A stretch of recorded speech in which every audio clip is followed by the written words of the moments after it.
The Senate will come to order. The chaplain, Dr. Barry Black, will lead the Senate in prayer.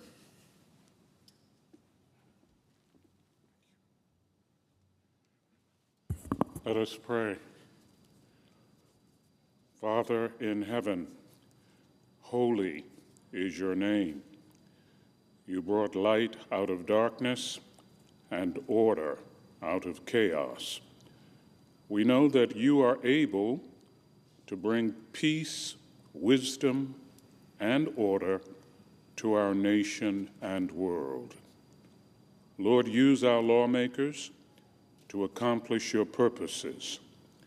Make them willing and faithful servants, bringing healing where there is pain, unity where there is division, and hope where there is despair.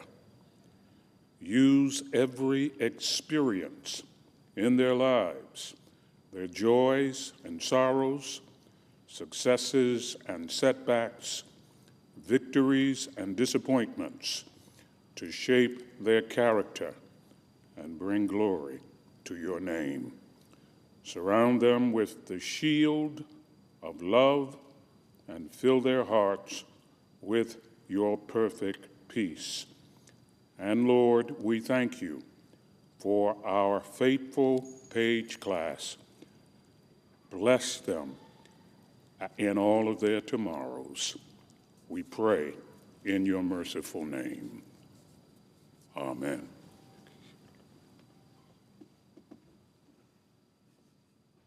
Please join me in the Pledge of Allegiance. I pledge allegiance to the flag of the United States of America and to the republic for which it stands, one nation, under God, indivisible, with liberty and justice for all.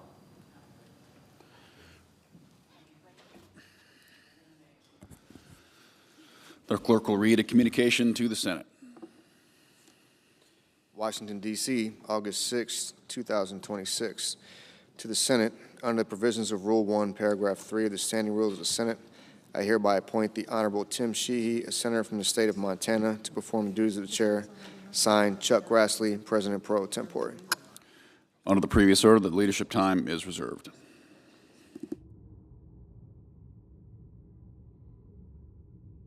Morning business is closed. Under the previous order, the Senate will proceed to executive session and resume consideration of the following nominations pursuant to S. Res. 817, which are pending en bloc.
Mr. President. Majority Whip. Thank you, Mr. President. Mr. President, I come to the floor today because yesterday I heard the minority leader on the floor speaking about the economy. He sounded upset to hear that Americans were keeping more of their hard-earned money. He actually called it disastrous. 97% of Americans benefited from the Working Families Tax Cuts law. This is a benefit. This is not a disaster. What I see as disastrous is the Democrats' demand to raise taxes. They want to raise taxes on hardworking Americans all across the country. Democrats continue to think that they know how to spend your money better than you do. I think it's been a lifelong obsession with them. It's part of their DNA. It's been going on for years. Tax rates fell significantly this past year, and it's because Republicans cut taxes. So who are the people that benefited the most? Well, there are families that made less than $200,000 a year. That's where the benefits really hit home. Happened all across the country, from Connecticut to California, even though those states are represented by Democrats. People all across the country benefited. Families kept more of what they earned, and then they could make their own decisions about what to save, what to spend, what to invest. You know who knows it? People on Social Security know it. They got to keep more of their hard-earned money.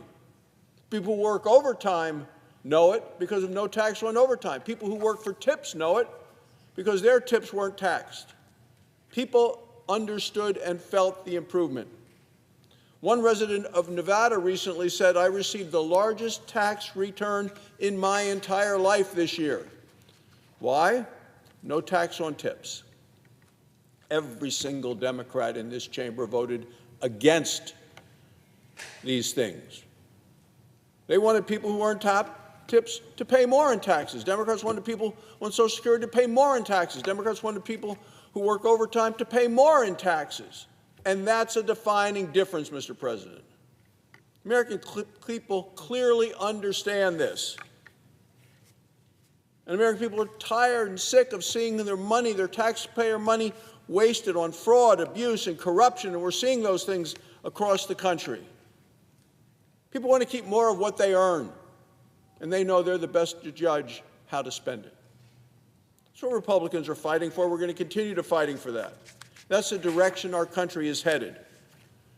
And in November of 2024, people made a clear choice. They chose to vote for Republicans because they wanted America to be safer, stronger, and more prosperous. And we are today. Over the past 18 months, Republicans have upheld that commitment. We've delivered for the American people. We're making sure people keep more of what they earn. More than 60 million Americans benefited from the new tax benefits since Republicans passed the Working Families Tax Cuts law. Let me remind you about the Trump accounts. More than 7 million American children are now signed up this year for this special new investment account. It's an astonishing thing. Families, friends, community groups, and even businesses are already investing in them. This is clearly strengthening the American dream for the next generation. Mr. President, I also want to talk about the border, because today our nation's immigration laws are being strongly enforced.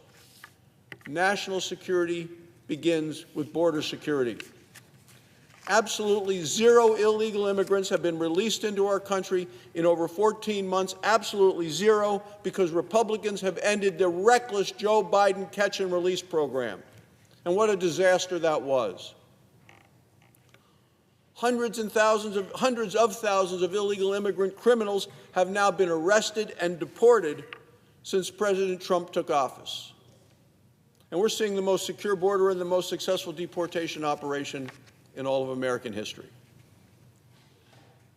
This year, Republicans also passed the Secure America Act. This law ensures that immigration officials have the resources that they need to keep our country safe and to keep our communities safe for years to come. I also want to mention affordability, Mr. President, because today Congress is making it easier to build and easier to innovate. The largest housing reform bill in history is now the law of the land. We eliminated burdensome regulations. Regulations that made it too costly to build a new home in America. And we're unlocking the American dream of home ownership for a new generation of Americans. Congress also passed the first major digital asset bill in American history. It's called the Genius Act. My colleague Cynthia Lummis from Wyoming has been a leader on the issue. It's time for the Senate to build on that by passing the Clarity Act. America is safer and stronger when we innovate. I also want to talk about some of the things we're doing here to make sure the President has his team fully in place, and that's confirmations. Today, Republicans are getting the President's team fully in place.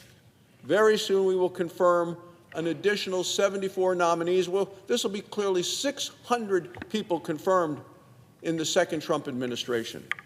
That's 60 more nominees than he had at this point in the first Trump administration. And we've done it in the face of historic obstruction by the Democrats. Now we see these same Democrats are trying to tear down our country, and they're trying it all across the nation. The Democrats' agenda is not for a better America, not for a better future for our children. No, no.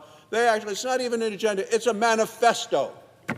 The Democrats have come up with a manifesto. That's their label for it, not mine. Their label, the Democrats, the manifesto, and I see it as a roadmap to destroy America from people that hate America. When you listen to many of their candidates, it certainly doesn't seem like the thing that most Americans would want to see in their future. These people in their manifesto, it's radical, it's extreme, it's dangerous, it's scary. That's what our nation is facing today. The Democrats, every one of them, wants to raise taxes on American families. The Democrat mantra calls for opening the borders. Their manifesto wants to defund the police. The manifesto wants to abolish prisons. The manifesto wants to release convicted criminals into our communities all across the country. The Democrat manifesto wants to eliminate immigration customs enforcement.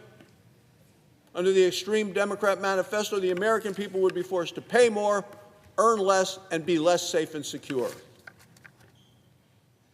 That's what we're facing now, Mr. President. Democrats have turned in from a party of the extremists now to a party of radicals. Republicans are going to continue to be the party of results. That is the choice people are facing. What do you want? Results, safety, security, prosperity, radicals, opening the prisons, opening the borders, raising your taxes.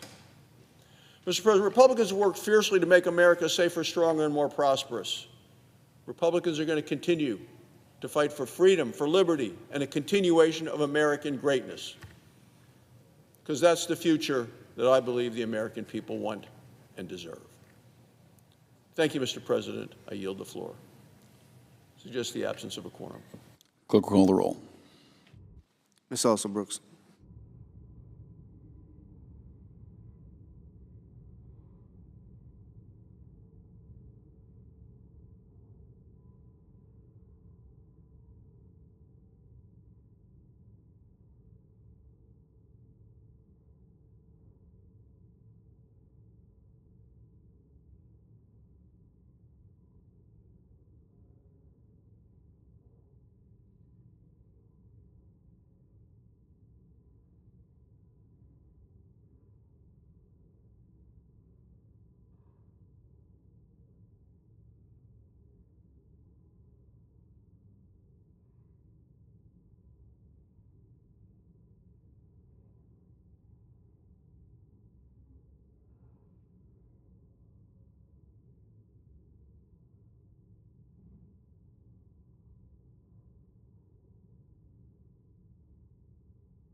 Mr. President, Minority Leader.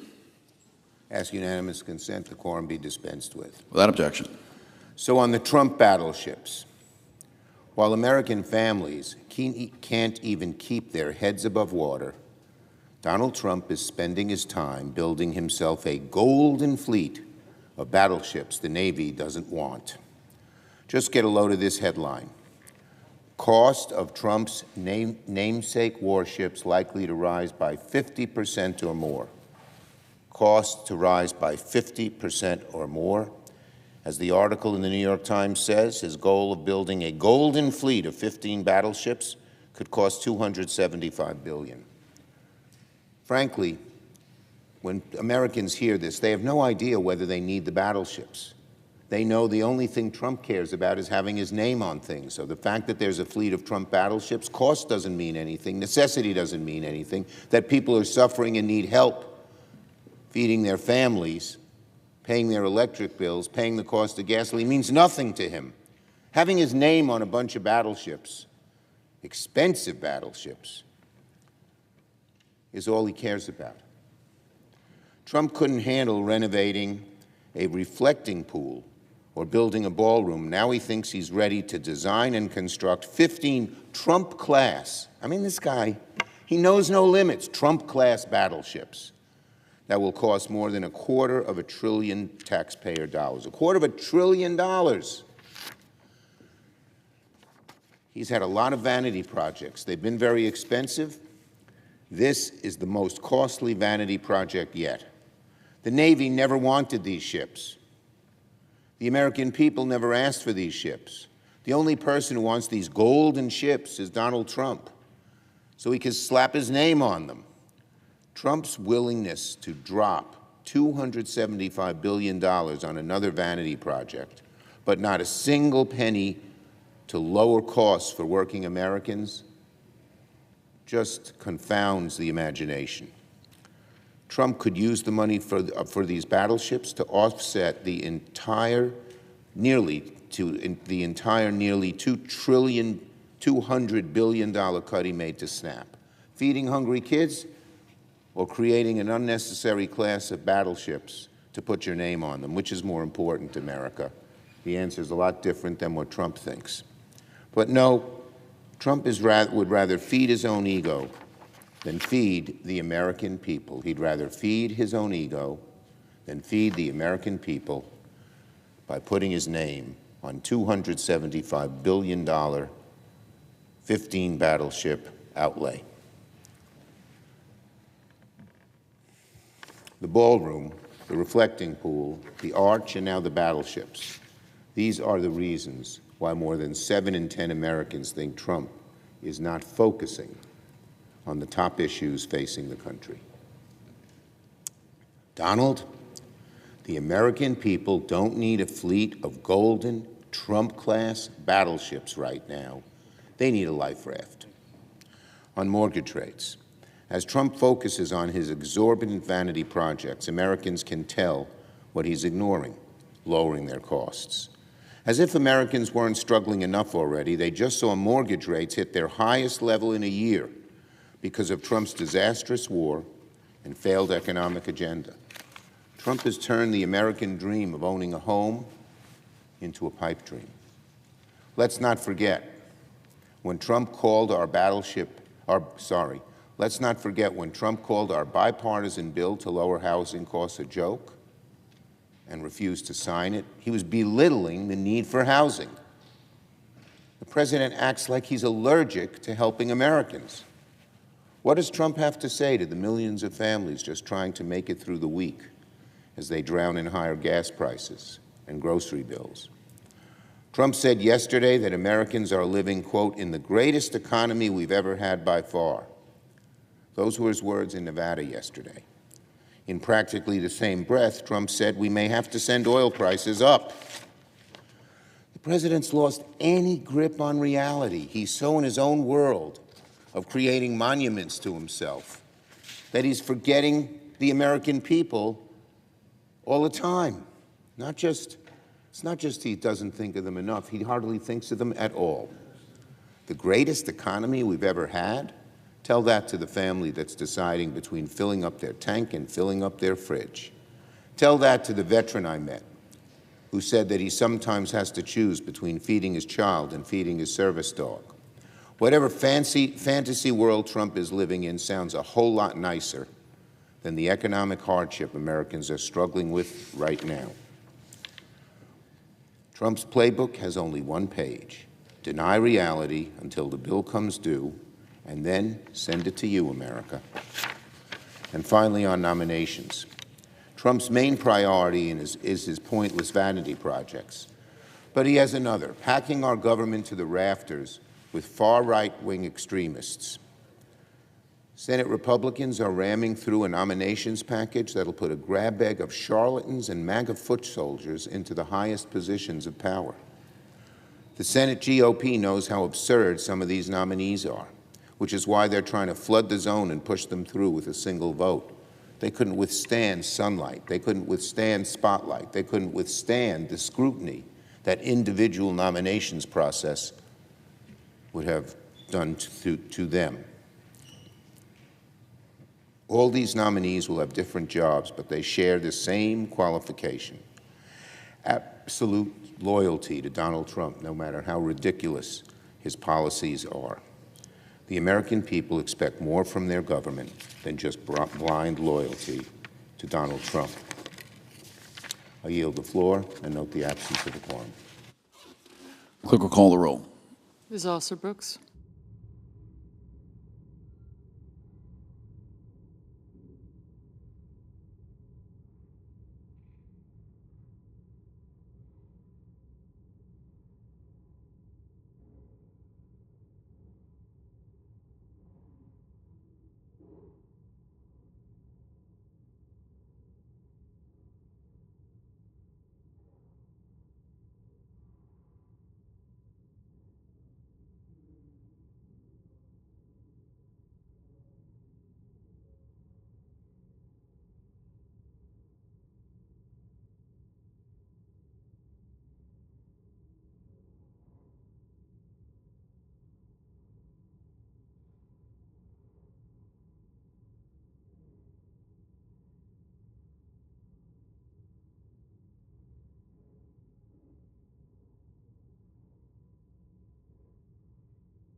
Senator Louisiana. I ask that the quorum call be vitiated. Without objection. Mr. President, I've been told that I am a lousy politician but a good senator. I consider that a compliment. What would happen if everyone in the Senate stopped being a good politician for a moment and strove to be a good senator when it comes to addressing the issue associated with Social Security? Over 70 million Americans depend upon Social Security, and ultimately all Americans will when they reach the age of retirement. Everyone in the Senate and most of the people in the country know that the Social Security system is going insolvent. When that occurs, by law, there'll be a cut, if we wait for 6 years, of 22 to 28%, 22 to 28% cut in benefits for everyone on Social Security and everyone who will be. Now, members of Congress say they care about Social Security. They say they care about the seniors. They care about preserving promised benefits for current retirees and future generations. And we've had a bill before us called the Promise Act by Senator Dick Durbin, my colleague, Democratic senator colleague from Illinois. That would have been a bill that would have set up a commission, if you will, of the Social Security Advisory Board to put forward a proposal. But the House is out of session. That could not pass. And so now I put up a Senate resolution. And we take out the involvement of the Social Security actuaries, and we ask that a group of senators and representatives, Republicans and Democrats, come together over the next 2 months in a process to produce a potential idea. This, what I'm about to propose, is not about a particular solution. This, what I'm about to propose, is about a process by which a solution can be considered, given to the Senate Finance Committee and House Ways and Means for regular order consideration. And then with a time agreement so that there will be, after that consideration by the Senate Finance Committee, in which any member can replace the bill that's brought to them with an amendment in the nature of a substitute. That any member could be Bernie Moreno, it could be Elizabeth Warren, it could be Ron Wyden, it could be Bernie Sanders, it could be Bill Cassidy, putting up their own proposal if they don't like what this bipartisan, bicameral group of elected officials comes up with. Now, this is merely a process. It does not attempt to point in any direction towards a solution. All it asks is that we be good senators, putting politics aside, recognizing that if we don't do something sooner than later to fix the problem with Social Security, that Social Security beneficiaries can get as much as a 28.5% cut in benefits under current law. So, I'm putting to test. Will the Senate take up the challenge? Will we put politics aside, step forward on a bipartisan, bicameral basis to actually work for the American people in a way which can ensure that Social Security exists? So I ask unanimous consent on a path forward that all colleagues should be able to support. It merely, once more, creates a process to do what the American people sent us here to do: to debate solutions, consider proposals, and vote. It does not predetermine the outcome. It just says that Congress must consider a solution, anyone's solution, Democrat or Republican, left and right. It just asks us to do our job to consider the solution, to then go through regular order on Senate Finance Committee to be considered by all. So, will we be good senators or will we be good politicians? Will we deny progress for the sake of political success? Let's find out. Mr. President, I now ask unanimous consent to set up a process, only a process, for Congress to consider solutions. So my script is, as if in legislative session and notwithstanding Rule 22, I ask unanimous consent that the Senate proceed to the consideration of S-Res 832, which is at the desk. I further ask the resolution be agreed to and that the motion to reconsider be considered, made, and laid upon the table with no intervening action or debate. Is there objection? Reserving the right to object. Senator Morgan. Mr. President, first of all, let me say that for years now, Bill Cassidy and I have worked together in the Finance Committee on health care, trying to find bipartisan common ground, and I just want him to know how much I've appreciated working with him. This is an issue we simply disagree on, and that happens. People have differences of opinion. The Social Security crisis is a freight train barreling towards our nation. Social Security will be depleted before the end of the next presidential administration. The resolution on offer now claims to be a quick solution to addressing the crisis.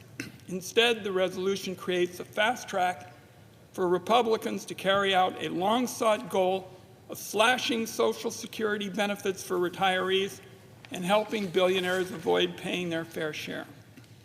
Each time Republicans get their hands on Social Security, it seems that cuts get made, life gets worse for seniors. Establishing this commission would be a fast track to cutting benefits. The proposal on offer is a Senate-only process. Under the Constitution, bills raising taxes must originate in the House of Representatives. Because of this constitutional requirement, any Senate-only process, like the Cassidy proposal, could not include a tax increase. This means under the Cassidy proposal, billionaires could not be required to contribute. We couldn't increase the payroll tax cap or include any other revenue increase. It would mean that the entire burden of Social Security solvency would fall on the backs of retirees and the disabled through benefit cuts. That's not a fair solution for the vast majority of Americans. Here's the bottom line. Since my days as co-director of the Oregon Gray Panthers, I've got a long record of working on a bipartisan basis to fix this problem and protect retired people from missing out on their hard-earned benefits. We can do that by updating Social Security to reflect the economy of America today, and by ensuring that billionaires pay into Social Security with each paycheck, like teachers, nurses, and firefighters. Supporting a scheme like this, a fast track to rip away Americans' hard-earned benefits while shutting them out of the debate, is just plain wrong in my judgment. If Republicans had any real interest in wanting to shore up Social Security, they would be putting forth their own ideas and working with Democrats to protect the program rather than to undermine it. Democrats have several concrete proposals to protect and strengthen Americans' earned benefits without raising the retirement age, cost of living haircuts, or means testing the benefits. And it all starts by finally requiring billionaires to pay what they owe, just like the rest of us. Billionaire wealth has skyrocketed to over $9 trillion this year, while working people struggle to scrape enough money together to pay for rent, gas, and groceries. This proposal, in my view, is effectively a wolf in sheep's clothing. It does nothing to protect Social Security and instead hands Republicans the key to the castle to start their work of ripping away Americans' hard-earned benefits. For these reasons, I object and I yield the floor. Objection is heard. Mr. President, Senator Louisiana. it grieves my soul that once more politics and political rhetoric trumps that which we need to do for the country. Let me address the nature of the objection. Actually, this is a Senate resolution, but it invites the House to participate. And the Constitution requires that anything raising taxes originates in Ways and Means in the House, and so therefore they have to participate. That is the protection of our Constitution. It is a bipartisan. By the way, this is a bipartisan proposal to set up this process. There is nothing partisan about it. Dick Durbin set up the Promise Act. The House unfortunately left July 23rd, so we could not pass it. This is the best we can do with the House out of session in a bipartisan initiated process. Dick Durbin, who is a senior member of the Democratic caucus, is the one who is my collaborator. And there's nothing in here to cut benefits. That is absurd. It sets up a process by which a solution can be considered. It does not dictate an outcome. And to suggest that what this does today is dictate an outcome is not telling the truth to the American people. There's no fast track here. There's 2 months of open dialogue with the American people. And then it goes to the Senate Finance Committee and to Ways and Means for it to then be considered in regular order. This is basically a time agreement, and time agreements are what we do all the time around here. I agree with updating Social Security, but we're not going to get there if we say every time one side offers it, oh, we can't do it because the other side is angling for advantage. Let's be good senators, not be good politicians. Senator Morgan. Just for a brief minute, you can't originate taxes in the Senate. So what that means is this proposal would give the billionaires a free ride, and I yield back. Respond to that. Senator Louisiana. One more time. The resolution invites the House to participate. The resolution says, please, Speaker, please, Minority Leader, appoint people to participate. We recognize that Ways and Means has to originate this bill.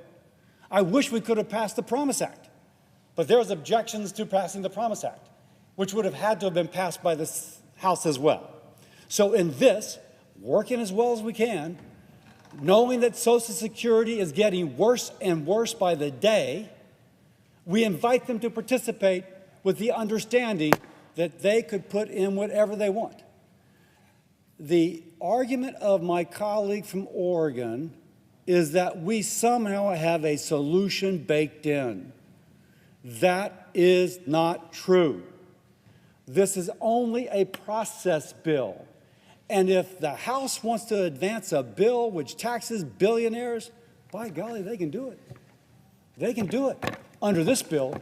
Right now they can't because there's no mechanism for that bill to advance. We are creating a mechanism by which it can advance.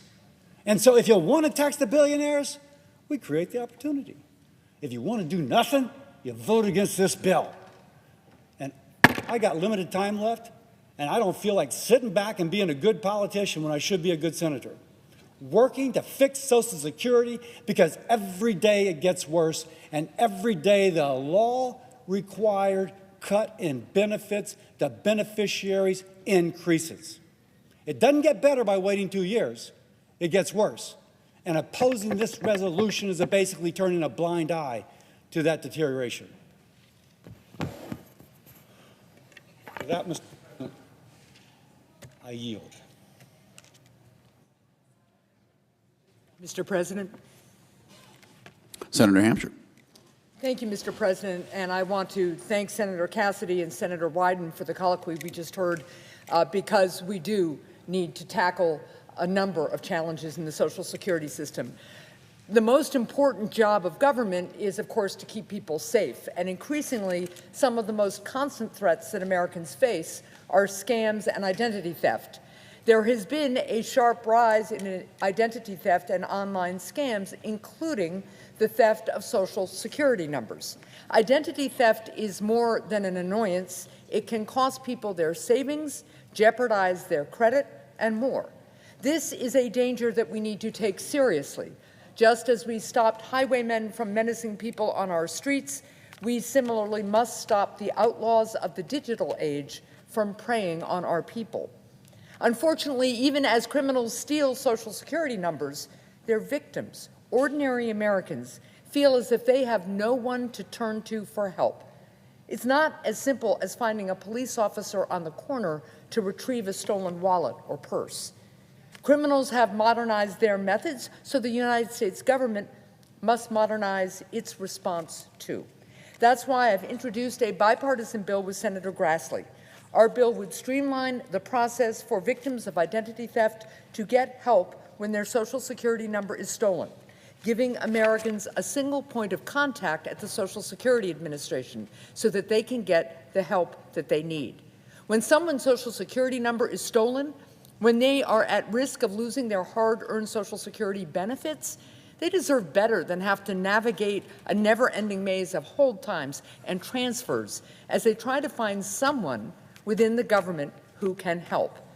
This bill is only one step in the work we have to do to fight scammers, but it does mark a common-sense step that Americans from across the political spectrum can certainly get behind.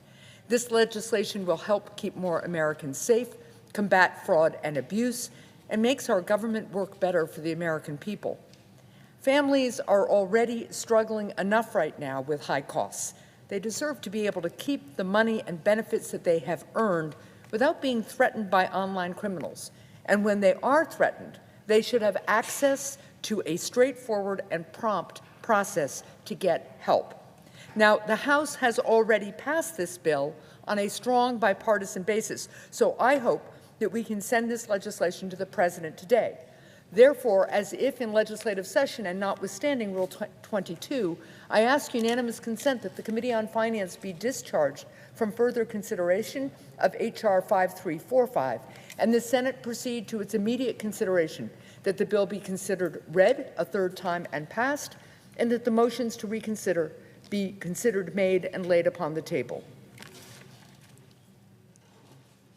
Is there objection? Senator of Texas. Reserving the right to object. On the merits, there are no substantive objections to this legislation. However, we do have a challenge between the two chambers of Congress. The Senate is doing its work. The Senate is taking up important pieces of legislation, reaching bipartisan agreement, and passing them. And they are going to the House of Representatives, where right now they are simply sitting and languishing. House leadership has decided to adopt a strategy that is frankly indefensible. It is a strategy where they pass bills that originate in the House, and they ignore bills that originate in the Senate, and they let them die. More than 2/3 of the bills to date that have passed into law have been bills that originated in the House of Representatives. There are numerous bills that this body has passed, often unanimously, 100-0, that arrive in the House that no House member has any substantive objections to them at all, and they simply put them in the freezer and do nothing. My colleague knows sometimes if you want to change the behavior of another chamber, the only way to do so is to exercise leverage. And so I have placed holds on all House bills coming over here unless and until they start taking up and passing Senate bills. Both chambers need to do their work. Our Congress does not work if one of the two chambers refuses to even consider legislation that has passed the other chamber. I am in active negotiation with House leadership for them to start picking up and passing legislation here. One of those bills is a bill I authored called Trey's Law. Trey's Law was named for a young man in Texas, just outside the Dallas area, who as a little boy was sexually assaulted at a summer camp repeatedly. He brought litigation. That litigation was settled, but as part of the settlement, he signed an NDA. He signed a contractual commitment to never tell anybody about the horrible sexual assault that he suffered. He lived with that grief, with that sorrow, for the rest of what turned out to be his very short life. At age 28, Trey took his own life. Trey's Law, which is named for him, is passed in the state of Texas. It's passed in numerous other states like Missouri and Alabama. It very simply says that NDAs are not enforceable to silence a victim of child sexual assault, that you cannot enforce a contractual right to tell a child who's experienced that assault, you may not speak, you have no voice. This legislation in the Senate was bipartisan. I authored it with Senator Gillibrand. It passed the Senate 100-0. It is sitting in the House, and they have declined to move. I say to my friend from New Hampshire, I'm confident your legislation will pass, and will pass the Senate as soon as the House ends its unreasonable blockade against Senate bills. I'm in active negotiation with their leadership to get that result. We will get that result before the end of the year. I hope we get that result soon. I would very much like to lift all these holds and pass important legislation that the Senate has already passed. However, because the House has not yet made that agreement, I have no choice but to object. The objection is heard. Senator New Hampshire. Just briefly, I appreciate the senator from Texas's efforts to get legislation that we have passed here, passed through the House of Representatives. But I think it is really critically important to understand that while he is in these negotiations, people's identities are being stolen. People who need their Social Security benefits are going without as they try to navigate a complex and outdated Social Security system. It is high time that we pass this bill. I'm disappointed that we weren't able to send this bill to the President today. I understand the senator from Texas's concerns, but I really do think this is urgent for our people. I hope that my colleague from Texas and I can work together in a bipartisan way to get this over the finish line soon. Thank you.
Mr. President, Senator of Texas. I rise today to speak about the critical need for disaster relief in my home state of Texas, for a Texas community that was devastated by historic wildfires. I will seek to improve the pending Disaster Tax Relief Act being considered by the Senate to address that acute need in Texas. No doubt the current version provides relief that is also badly needed elsewhere. I would like to speak directly to the families of Spokane, Washington, who've lost their homes, their livelihoods, their sense of security. The people of Texas stand with you, and we are profoundly grateful to the firefighters and first responders risking their lives to protect their neighbors. That is a pain families in Texas know all too well. In 2024, Texas witnessed truly horrific wildfires. The Smokehouse Creek fire was the single largest wildfire in the history of the state of Texas. It killed 2 people. It burned more than 1 million acres. It destroyed more than 500 homes and businesses, and it killed approximately 15,000 cattle. The Windy Deuce fire was among the most destructive and fast-moving wildfires ever to strike the Texas Panhandle. It burned more than 140,000 acres. Despite the horror and the destructiveness of these fires, they were not treated as qualified wildfire disasters under federal law. One result is that any relief payments are subject to federal income taxes, which dramatically reduces the scope and effectiveness of the badly needed relief. Victims of other catastrophic wildfires do not incur such penalties on the relief they receive. Disaster relief is important. I am proud to support disaster relief. Americans step in and help their fellow Americans in times of crisis. But disaster relief must be fair. Disaster relief cannot demonstrate favoritism, choosing some recipients as more worthy or luckier than others. My amendment does something very simple. It includes, in this disaster relief bill, the worst wildfire in the history of the state of Texas. On any reasonable argument on the merits, the Texas Panhandle wildfires deserve to be included. I would note also that the score of this provision is, in congressional terms, quite small. $31 million is what this addition costs. In this body, $31 million is a sum that is usually too small even to be written down. Moreover, the House of Representatives, and in particular the chairman of the Ways and Means Committee, is explicitly committed that if and when we add this provision to the disaster bill, that the House in September, when they return, will take it up and pass it.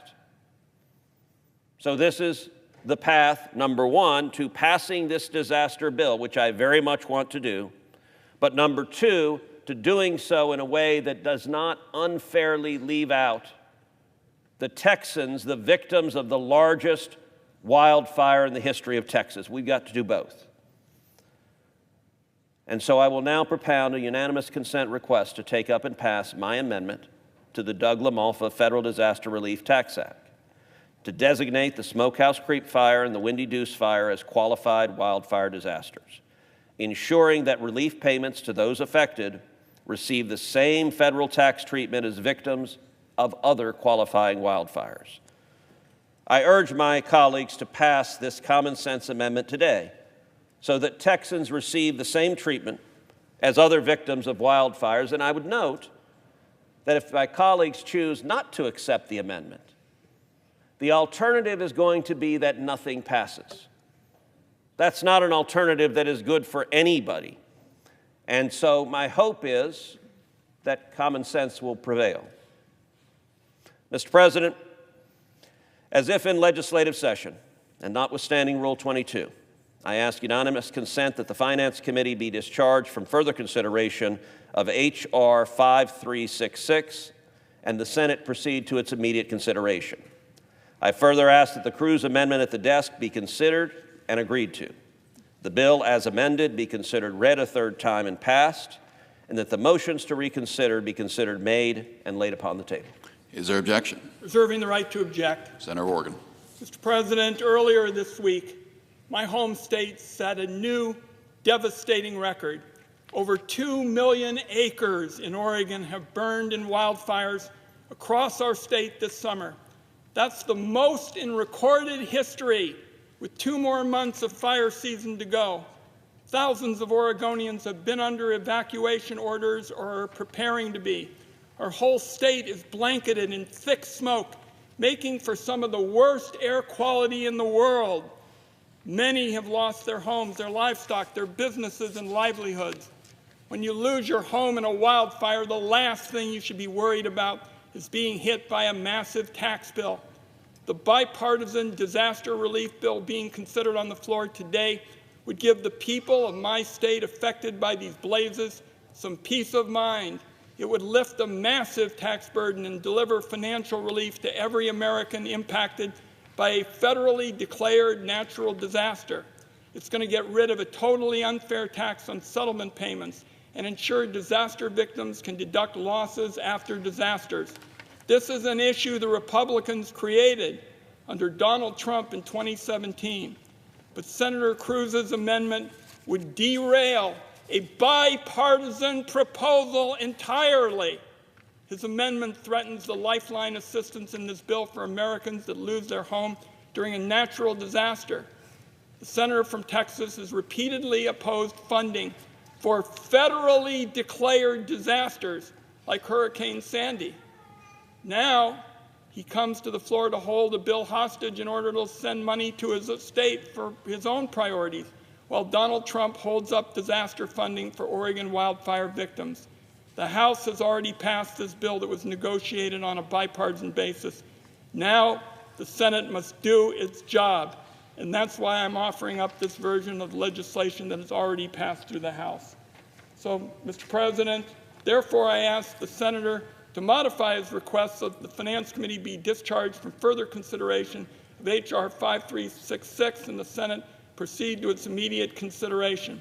Further, that the bill be considered read a third time and passed, and that the motion to reconsider be considered made and laid upon the table. Is there objection to the modification? Reserving the right to object. Senator of Texas. I would note that I agree with virtually every word that was said from the senator from Oregon. I agree that this tax treatment, taxing someone on a disaster relief, on a settlement from, say, the power company that caused the fire department, giving someone a big tax bill for that relief that they are entitled to, it is unfair. It is wrong. I am enthusiastic about passing this bill and passing it now. What I'm not enthusiastic about is leaving thousands of Texans out. Because just like the citizens of Oregon who suffered devastating losses, just like the citizens of California, just like the citizens of Washington State who suffered devastating losses, there were also thousands upon thousands of Texans who suffered devastating losses. And my proposal is very simple. Let's be fair. Let's not exclude the Texans. Let's provide the relief that is right and just to everyone who has been impacted by these devastating wildfires. I will point out also, the senator from Oregon said there's an urgency to pass this. I want you to understand that everyone watching, there are two paths that we can go down. One path is when I decline to make this modification, the senator from Oregon could say nothing, could just be quiet. And then the presiding officer would say, no objection is heard, and this bill would pass the Senate, with Texans included, so it would be fair. It would not be excluding people who are similarly situated. It would be treating everyone fairly, and it would go to the House. The House will be back in September, And we have a commitment from the chairman of the Ways and Means Committee, the committee that has jurisdiction over this, to take this up and pass it. So, if the senator from Oregon chooses simply to say nothing, this bill moves on its way, and it is substantially closer to being signed into law and giving actual relief to the victims of these wildfires. However, the other path, and folks in the gallery should listen for 2 words.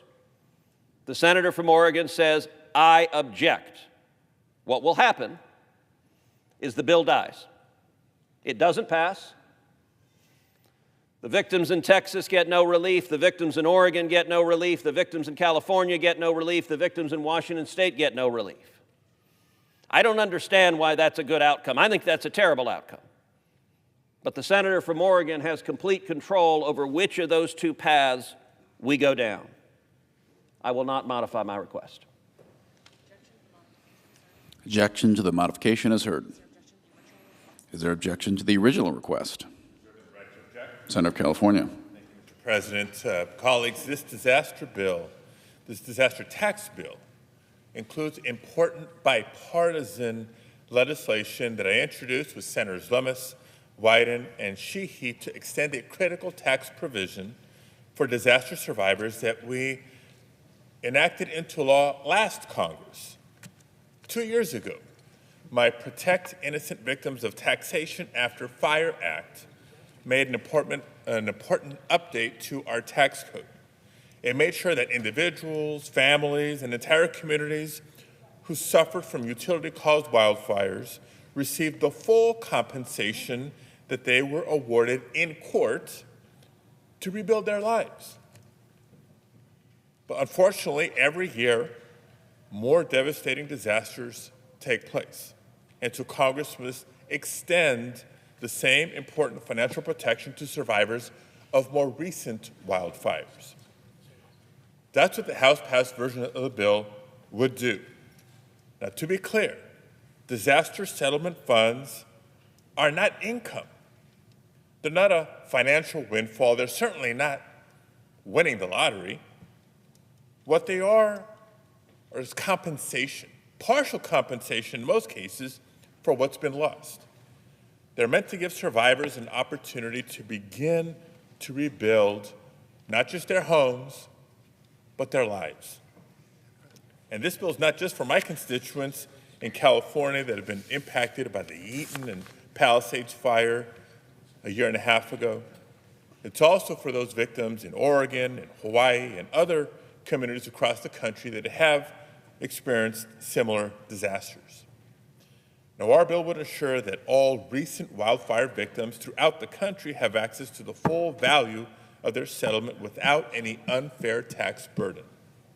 It's common sense, and it's a bipartisan solution to protect Americans at the most difficult time of their lives. And so we should pass this legislation now. Let's not keep survivors waiting, worrying, and wondering about their financial future any longer. I want to thank Senators Lummis, Wyden, and Sheehy for their partnership, as well as my colleague, Representative Mike Thompson in the House, for his steadfast leadership on this issue. I also want to recognize that the late Representative Doug LaMalfa was such a critical part of this effort.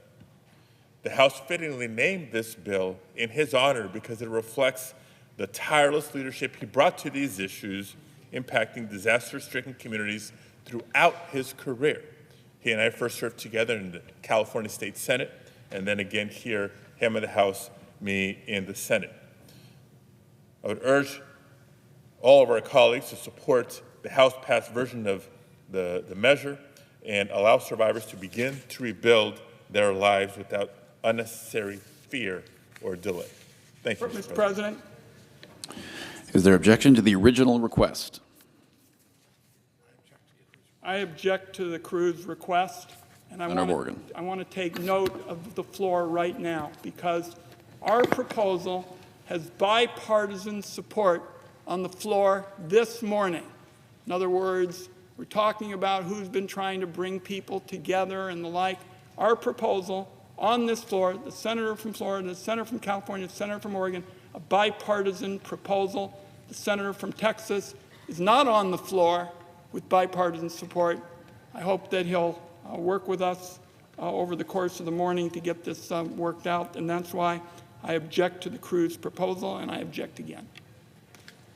The objection is heard.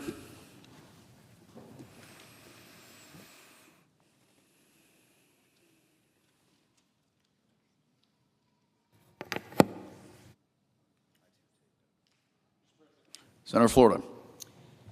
So, first off, I rise to recognize all my colleagues that have spoken about the importance of disaster relief, and I think we all want to make sure we help our states. Right now, I rise in support of the Doug LaMalfa Disaster Tax Relief Certainty Act. Florida is no stranger to natural disasters. As we speak, we're in the middle of hurricane season, started June 1. When I was governor, I wanted Florida to be the national model for disaster relief. We prioritized preparedness, safety, quick action. But once the storms pass, anyplace else, Florida's in the same position. Floridians had to be rebuilt. Families lost homes. Some lost everything they had. When you're in that position, one of the worst moments of your entire life, you shouldn't have to worry about a rising tax bill. That's why I helped lead this bipartisan bill and previous bills to provide not just Floridians, but all Americans all across this country tax relief and disaster strikes, including Texans and Oregonians. Our citizens need certainty when they are piercing their lives back together. They don't need the government taking a cut of the money they need. This bill just gives them certainty of necessary tax relief to victims of natural disasters so they can focus on getting back on track and not worrying about the IRS.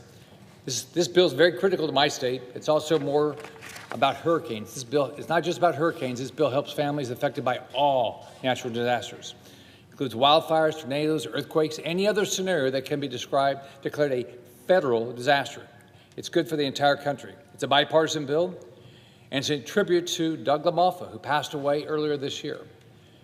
This passed the House unanimously earlier this year, so if we pass this today, it will become law. Americans don't need extra worries when the worst happens, and we shouldn't be an obstacle to their recovery. By passing this bill, we will make it easier to rebuild the American dream when hardship strikes.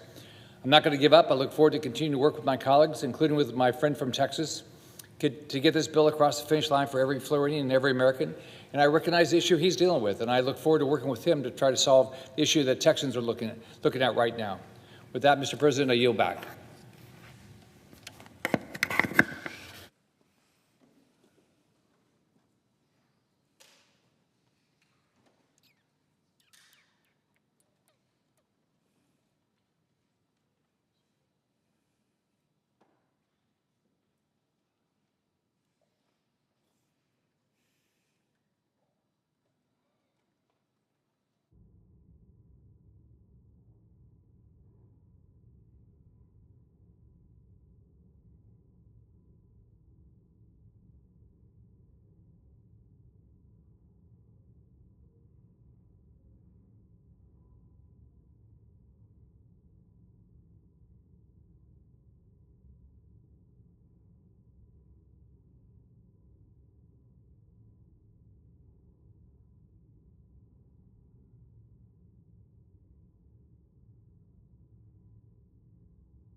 Madam President.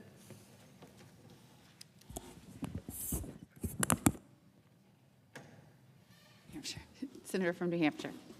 Thank you, Madam President. I rise today to speak about a broken promise, a promise that the President made to the country when he took office. Time and again, the President promised that, quote, starting on day one, close quote, of his administration, he would end inflation, his words. A year and a half into his term, it is clear that the President not only has broken his word, but that he disdains the very notion that he should even try to make good on his pledge. Now, for the vast majority of Americans, of all ages and walks of life, of all political stripes, costs aren't a partisan thing. And it is simply clear. It costs more to be an American with Donald Trump as president. Part of why I'm speaking today is because, as a new Joint Economic Committee minority report details, American life has become more expensive under this administration. As of June, in my home state of New Hampshire, the average Granite State family has had to pay an additional $4,400 for goods and services since President Trump took office. This toll is exacted from virtually every part of everyday life. In Donald Trump's America, when a person wakes up and starts their day, they now drink coffee that costs around $10 a pound, a 25% increase since the president launched senseless trade wars, launched without the support of the American people. After they finish their coffee and drive to work or to drop their children off at school, they do so in a car that now costs more to fill up every time they stop at the pump. Each Granite State family has spent $596 more on gas, in fact, since President Trump launched his reckless, illegal war against Iran, a war he launched without a plan to win. Now, let's say our typical American has a doctor's appointment that day. Assuming that they are able to afford health insurance, they will receive care covered by a plan whose premiums rose as much as 50% under President Trump. Why?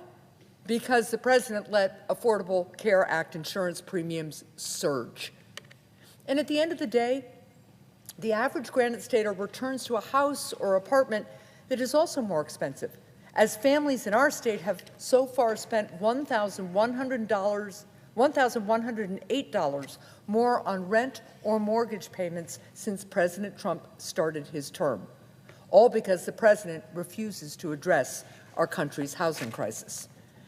And after my constituent gets home and goes to pick up her mail, she opens another electric bill. Electricity has gotten so expensive that people in New Hampshire have had to pay $194 more so far this year than last year because the president caused a worldwide energy crisis and canceled clean energy projects. Next on the list, my constituent goes into the kitchen to make dinner where, you guessed it, the ingredients cost more than they did before Trump took office. Granite Staters paid $310 more for groceries last year than they did the year before. So what has been the cost of the Trump presidency? A presidency where food, health care, gas, rent, and more have all become more expensive? The cost can be summed up by the figures in this report, but it can also be put more simply. For many in our country, the cost has been nothing less than seeing their chance at the American dream fade before their very eyes. A year and a half into his presidency, my Republican colleagues are making excuse after excuse for the president's failure to address the American people's basic needs. They need to stop. Stop trying to advance the fiction that the president cares about lowering costs, or perhaps is trying to lower costs but's getting some bad counsel from his advisors. If the president actually wanted to help the American people, he would listen to them. He would hear that this economy isn't working for them. And for some, well, it is breaking them. If he cared, this man who is supposed to understand the economy, as well as the hopes and dreams of the American people, would acknowledge that he needs to take action to lower costs. And even if he doesn't care, if this president believed that in America, presidents are accountable to the American people, he'd be working to make life more affordable. But this president neither cares nor thinks he is accountable to anyone other than himself and perhaps his billionaire backers. Just consider he has attacked and dismissed anyone who says that there's a problem at all. He's called inflation a hoax and dismissed the cost of living crisis as, his words, made up. He says this despite the fact that virtually every American of every political perspective, at least those who live outside the splendor of Mar-a-Lago, know that American life has become more expensive under President Trump. So when the American people say that their costs have gone up and the president dismisses inflation as a hoax, is he saying that American families are lying? Is he suggesting that they should not believe their own eyes, their own understanding of math, when they look at the numbers at the cash register or the gas pump? Because it's one thing not to solve a problem for American families, it's quite another to essentially say that the American people are lying. What have American families done? What have the people who gave the president the privilege of serving in the highest office in our country done to have their biggest challenge, their greatest anxiety and fear, dismissed by the president as a hoax? And should we be surprised that a president who incited a mob to storm the Capitol and try to overturn the voices and votes of the American people dismisses yet again what they have to say? Maybe the president would be more inclined to help the American people if they were a little less decent and a lot better connected. After all, this is President Trump's Washington, and we know well who this president is. He will save one of his corrupt campaign donors asking for a pardon, but he won't lift a finger to save American families a dime on their groceries. And so I return to the president's promise.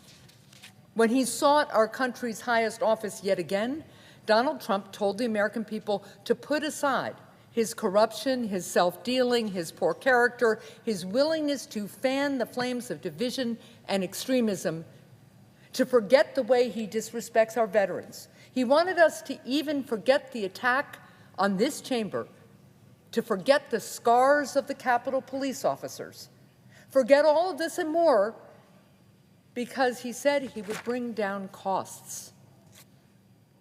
And now he is dismissive and contemptuous of anyone who asks him to make good on his pledge. He even undermines my Republican colleagues when they do try in good faith to lower costs. He actually threatened to block a bipartisan bill to bring down the cost of housing, a law that we were eventually able to pass. Now, Donald Trump has made himself very, very clear. His presidency will be defined not by lowering costs for families, but by raising monuments to himself. It doesn't have to be this way. The American people right now want an American dream that they can afford, a dream that doesn't belong just to a privileged few, a dream that's bigger than self-dealing, kickbacks, and self-enrichment schemes in the gilded rooms of Mar-a-Lago. The dreams of the American people aren't focused on golden luxury trappings. Their dreams are less gilded than all of that, but they are also far more noble. Americans want their children to live better lives than they did, with quality, affordable health care that can help them rest easier at night, a decent education for their children, a place to build not a gilded ballroom, but a home. A home in a country where we don't live fearing one another, divided over politics, but instead united as freedom-loving Americans who know that we're lucky to live in the greatest country on earth, who love this country too much to ever hate our fellow Americans, and who won't let the miracle of self-government die, not in the service of one man's ego, not for anything. The American people want an America that is as good as this nation's promise. They deserve a president whose word is as good as our people. Thank you, Madam President. I yield the floor.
Senator from Connecticut.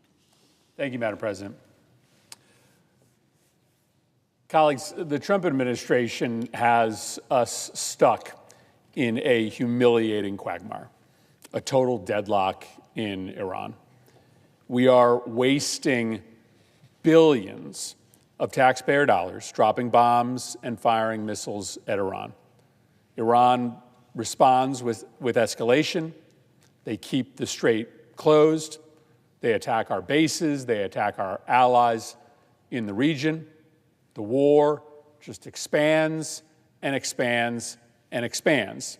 In the last week, for instance, a new war is threatening to break out between Yemen and Saudi Arabia, which would likely result in the other strait at the bottom of the Red Sea being closed as well.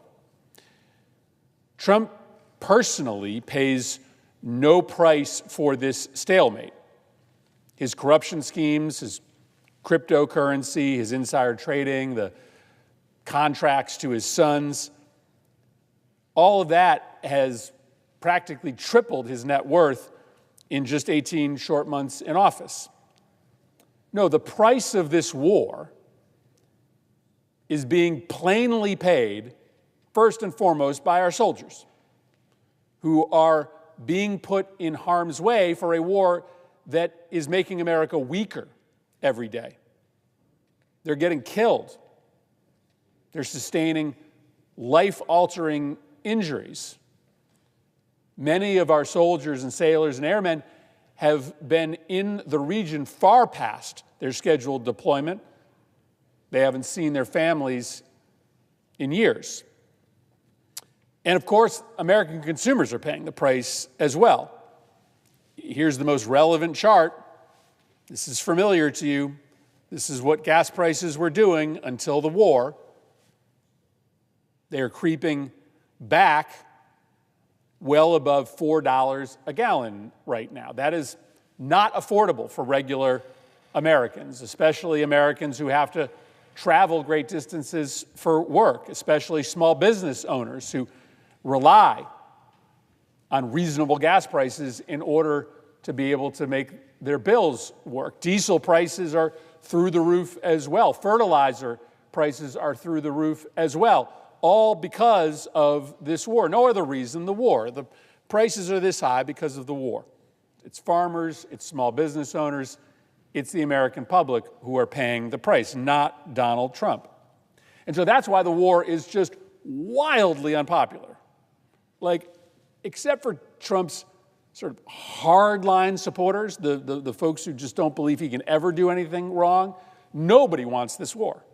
If you're in a red state or a blue state, this war is deeply unpopular because the American public are smart. They're smarter than a lot of my colleagues give them credit for. They know that a war with Iran is unwinnable. They don't want America stuck again in a quagmire, a stalemate in the Middle East. So how does Trump handle this? A deeply unpopular war, a war that he is losing, a war that is driving up prices for the American public. Well, this is how he handles it. He gaslights. He tells lies.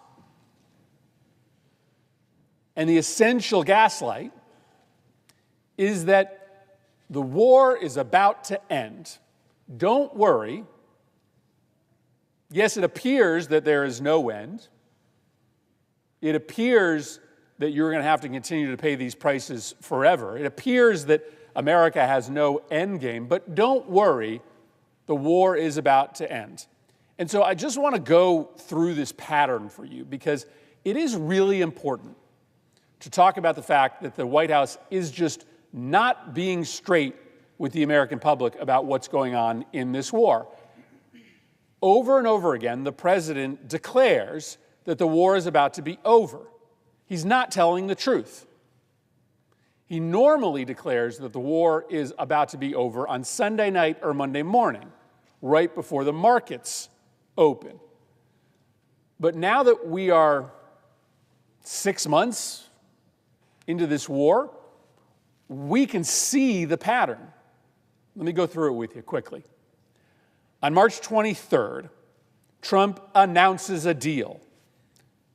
I'm just going to give you his quotes here. These are his words. He says, "The United States of America and the country of Iran have had over the last 2 days very good and productive conversations regarding a complete and total resolution of our hostilities in the Middle East. The market impact is immediate. That post sends oil prices tumbling nearly 11%, but there is no deal. He just made it up. 2 days later, the United States military is back to conducting strikes. Quote, the U.S. Abraham Lincoln continues flight operations against military targets in Iran while sailing in regional waters."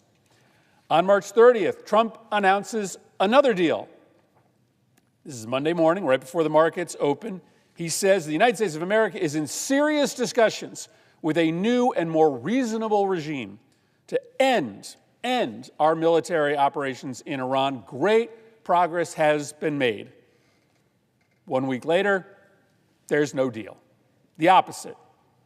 1 week later, Trump posts that he's going to wipe out the entire civilization of Iran. A whole civilization will die tonight, he posts, never to be brought back again. That's a war crime. The president is promising to kill millions of civilians.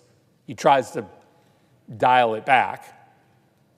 But later on that same day, he's back to announcing a deal. Literally, I'm going to wipe out a whole civilization that morning. That night, on April 17th, he says, well, we received a 10-point proposal from Iran, and I believe it is a workable basis on which to negotiate.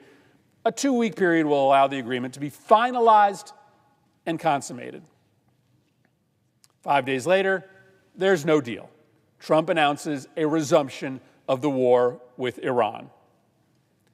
Now, let's fast forward 10 days later to April 17th. He posts that a deal with Iran is imminent. This process should go very quickly. Most of the points are already negotiated, he posts. 2 days later, the strikes start again. On May 5th, Trump says, great progress being made toward a complete and final agreement with the representatives of Iran. Complete is capitalized, final is capitalized, agreement is capitalized, representatives is capitalized, Iran is capitalized. 2 days later, the deal's off. Surprise, surprise. Every time Trump announces a deal is imminent, it just disappears. U.S. forces intercepted unprovoked Iranian attacks and responded with self-defense strikes, CENTCOM announces 2 days later. On May 25th, right before the markets open, a deal is imminent. Quote, negotiations with the Islamic Republic of Iran are proceeding nicely, right before the markets open. That same day, the United States military conducts strikes on Iran. Quote, the U.S. forces conducted self-defense strikes in southern Iran today to protect our troops from threats posed by Iranian forces. Next Monday, right before the markets open, Trump posts, Iran wants to make a deal. It'll be a good one. Just sit back and relax. It'll work out well in the end. It always does. How is this working out well for the American public? How is that working out well for the American public? The next day, there's no deal. The United States conducts strikes against Iran. On June 17th, Trump actually signs a deal, but it's not a real deal. He does this whole pomp and circumstance signing ceremony in Versailles. That deal was negotiated by diplomatic amateurs. There was nothing actually agreed to. There were words on a page, but from the literal moment the ink was dry, nobody could explain what they had agreed to. Most significantly, Iran thought that the agreement obligated Israel to stop its military operations in Lebanon. Israel did not agree to that. Iran thought that it had been given control of the strait in that agreement. Apparently, the American delegation didn't think they made that concession. Anyway, that agreement lasts 10 days. On June 27th, Trump posts that strikes on Iran have resumed. Let's just fast forward to the last week, because Trump is doing it again. On August 1st, Trump posts that I'm not sure that I transcribed this wrong or not, but it looks like he says the perimeters of a deal. I'll give him credit that he said parameters. The parameters of a deal have been agreed to on August 1st. On August 2nd, the deal is imminent, having to do with the Strait of Hormuz and ultimately the denuclearization of Iran. The deal is imminent on the denuclearization of Iran. August 4th, just a night or two ago, Trump tells Fox News, we're having very good discussions. Meanwhile, there are reports that Iran isn't even talking to the United States. Trump's saying a deal on the denuclearization of Iran is imminent, and Iran is saying we're not even in the room. I mean, we should not accept this level of gaslighting. The word of the president has to matter. Over and over again, on 11 different instances, Trump says, a deal is about to happen. Don't worry, the war is about to be over. There's no deal. None of it is real, these promises.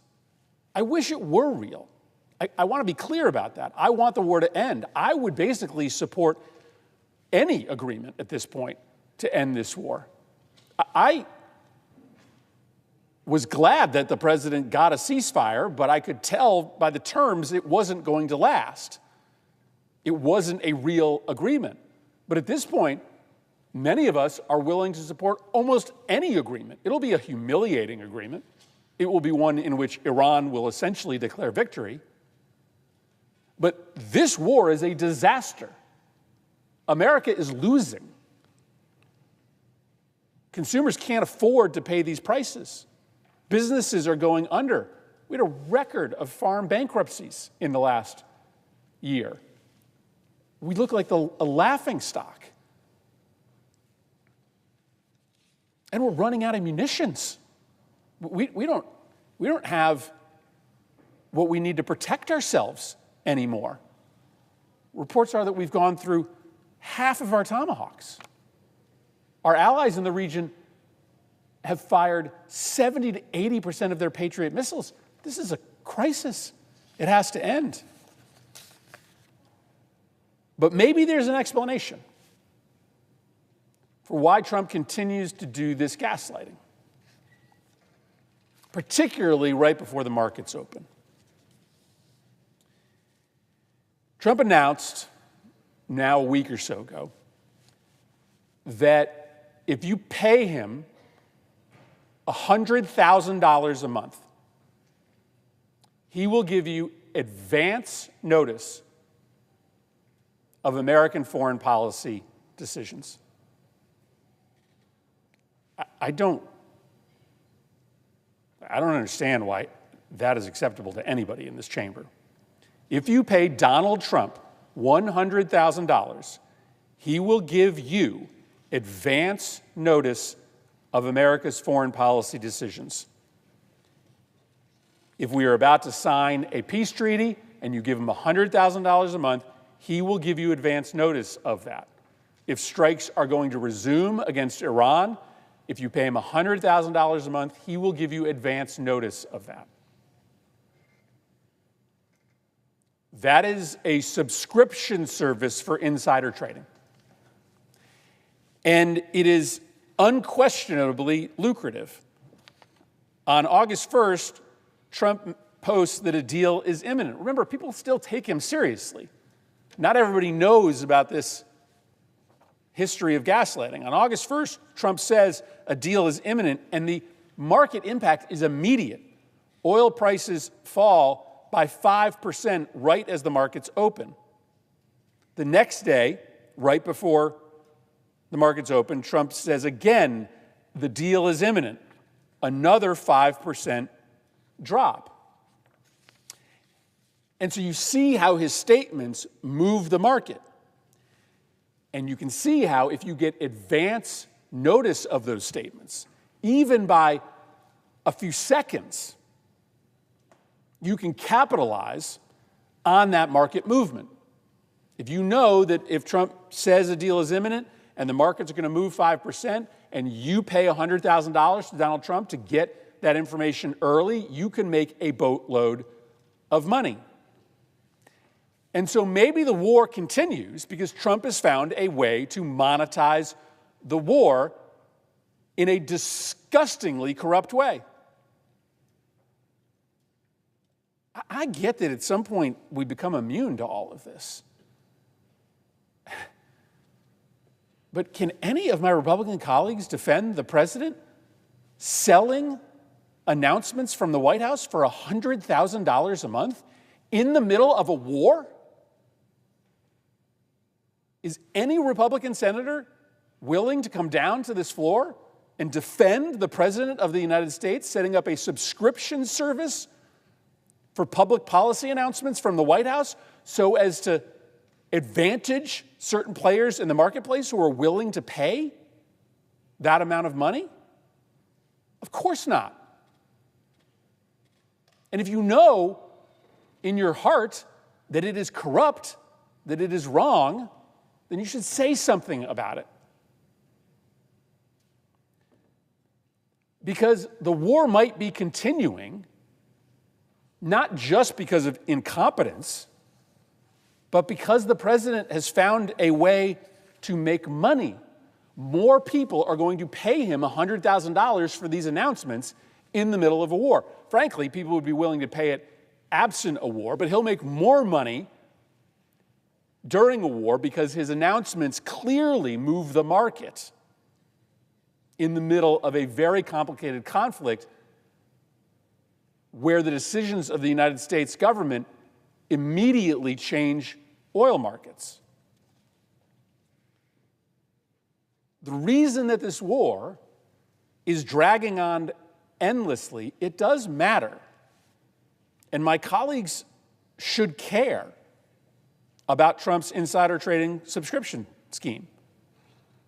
It's just so discouraging that nobody on the other side of the aisle says anything about this, when the credibility of the White House and of our country is just getting destroyed and sullied. But my Republican colleagues should also care that the war is being waged with a level of embarrassing incompetence that is making America weaker, that's getting us nowhere. This body works best when the president's party stands up to him and says, enough, whether it's corruption or incompetence. That's what President Johnson's party did during the Vietnam War. It is actually what the Democratic Party did with President Obama during the late stages of the Afghanistan war, when many of us decided that America had to withdraw and opposed President Obama's party. It's what many of us did here during the early stages of the war in Yemen, that President Obama was bringing the American military into, and many of us opposed it, got up on this floor, explained why we opposed it. Republicans can do that too. You can say this war has to end. You can say that the president should never, ever personally benefit from a conflict overseas. You can say that the president of the United States should not sell access to White House statements. It would make a big difference for our democracy and for the American people who are paying through the nose for the costs of this war if you did. I yield the floor.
The member from Florida.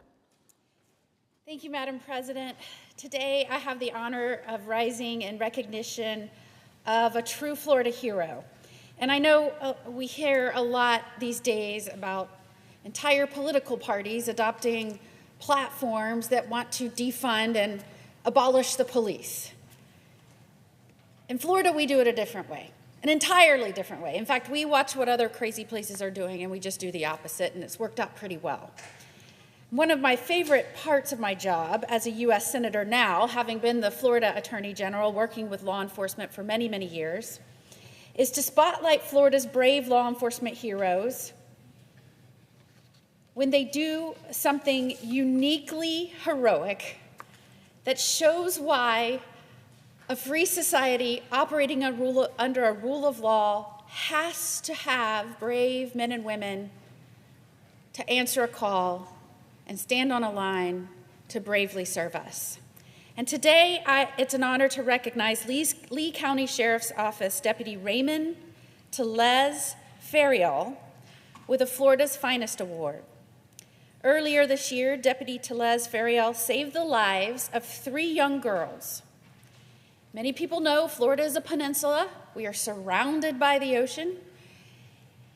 On this particular day, there was a rip current very close to shore. And if you've lived in Florida for any time, or if even you've traveled to Florida, you know that rip currents can be incredibly deadly, pulling even expert swimmers out to sea very quickly. And on this day, it was supposed to be a time of fun in the sun, and it almost turned deadly when 3 young girls got caught in a very strong rip current, and they were struggling to stay above water and get back to shore. Now, Deputy Telez Ferial was on patrol in full uniform, just going about his day, protecting Floridians. He heard bystanders screaming for help. He immediately ran over, and without hesitation, he went into the water to rescue these 3 young girls. He grabbed flotation devices and started swimming. Thankfully, he was able to get them back to shore safely. And in this area, the strong rip current was really pushing all of them out. And it was because of his bravery and his quick thinking that these girls are still alive. And while this instance had a happy ending, it is worth reminding Floridians and everyone heading to Florida, and we know that there are many moving to Florida.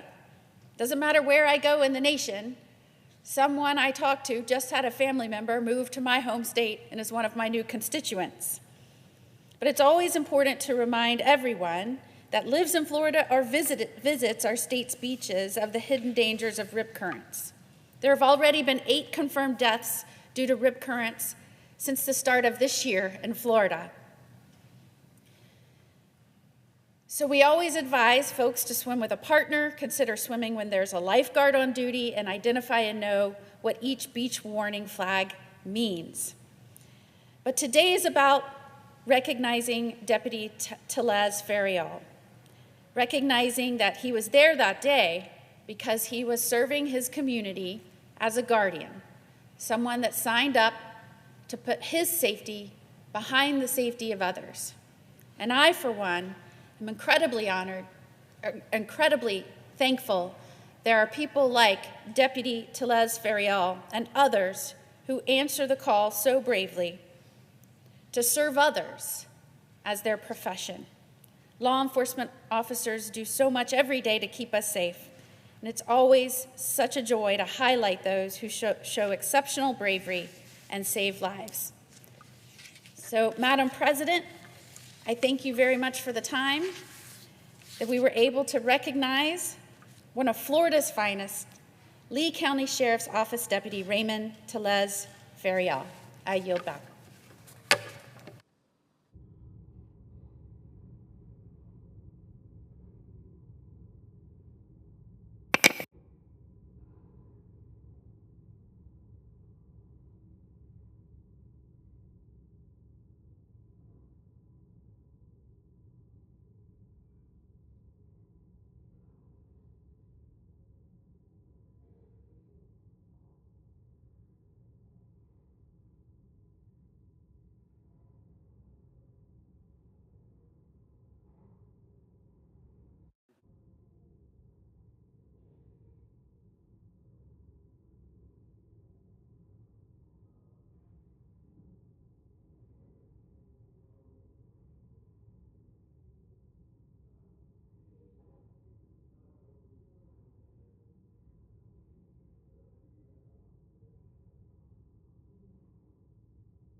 The senator from Florida. I am tasked with many duties today.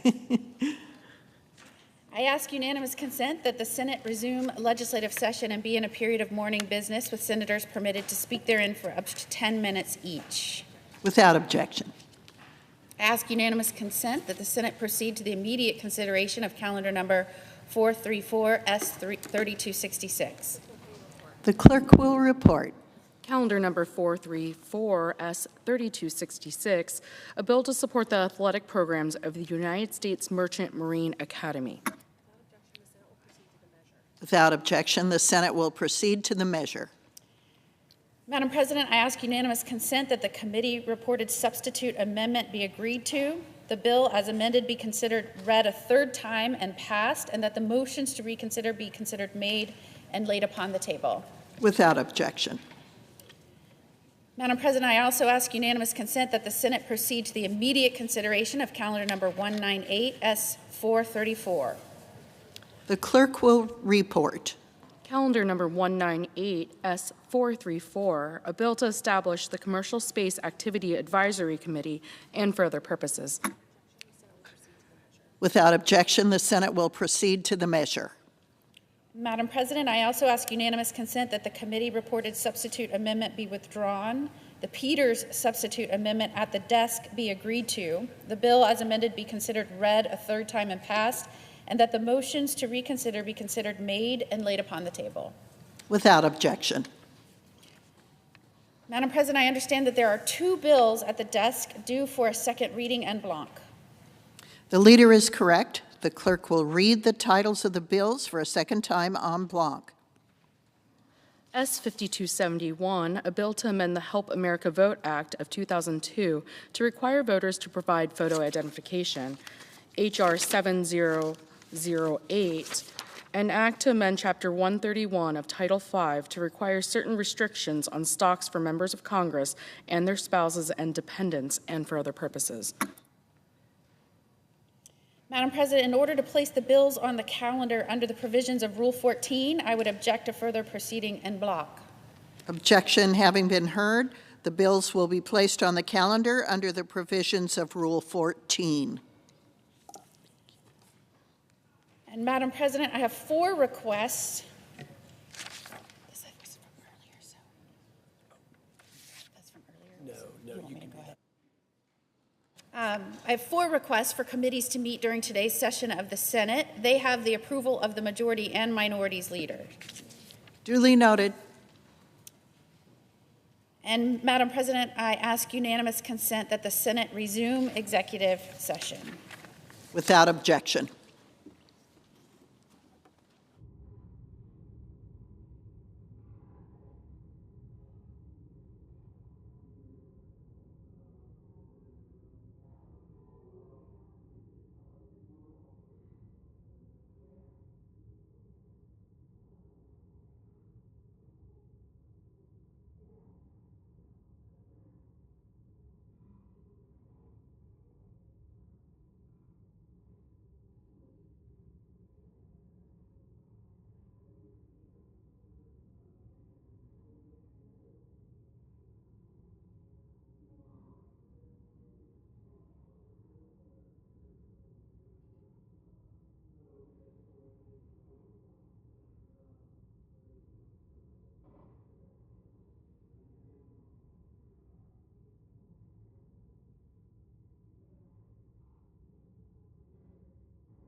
Mr. President.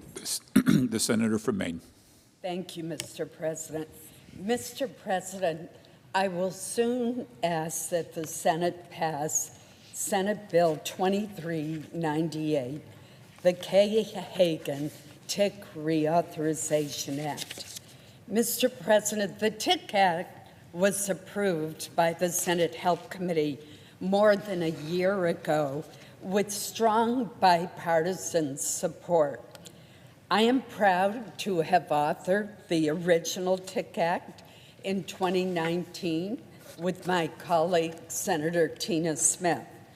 Our bipartisan legislation strengthens federal efforts to confront the alarming public health threat posed by Lyme disease and other tick-borne illnesses. Mr. President, the TIC Act essentially has three parts. First, it reauthorizes funding for the CDC's 4 Centers for Excellence in vector-borne diseases. Second, it extends grants to state and local public health departments to help them treat, test for, and conduct public education campaigns about ticks and other vector-borne diseases. And third, it requires HHS to implement its national strategy to combat vector-borne diseases. Mr. President, our bill is named after our former colleague, Senator Kay Hagan. Kay, with whom I had the pleasure of serving, passed away in October of 2019 at the age of 66 from complications of a deadly tick-borne illness known as the Powassan virus. It is my hope that reauthorizing the TIC Act will help prevent future tragedies such as this one. Tick-borne diseases are a major public health concern, and the incidence has exploded over the past 20 years. Each year, the state of Maine has hit a new record high in the number of cases for Lyme disease. Last year, Maine reported 4,257 cases. Undoubtedly, that understates the number of cases because many are not reported. But that amount alone is more than double the number of cases reported in my home state just 6 years ago. Current projections show that 2026 will yet again be a record-setting year. This is a record that we do not want to set. The Lewiston Sun-Journal reported just last week that every community in Maine's Franklin County faces a high risk of tick encounters for this season. Mr. President, nevertheless, I am encouraged that we are making progress, and we have made progress in the 6 years since this law was first enacted.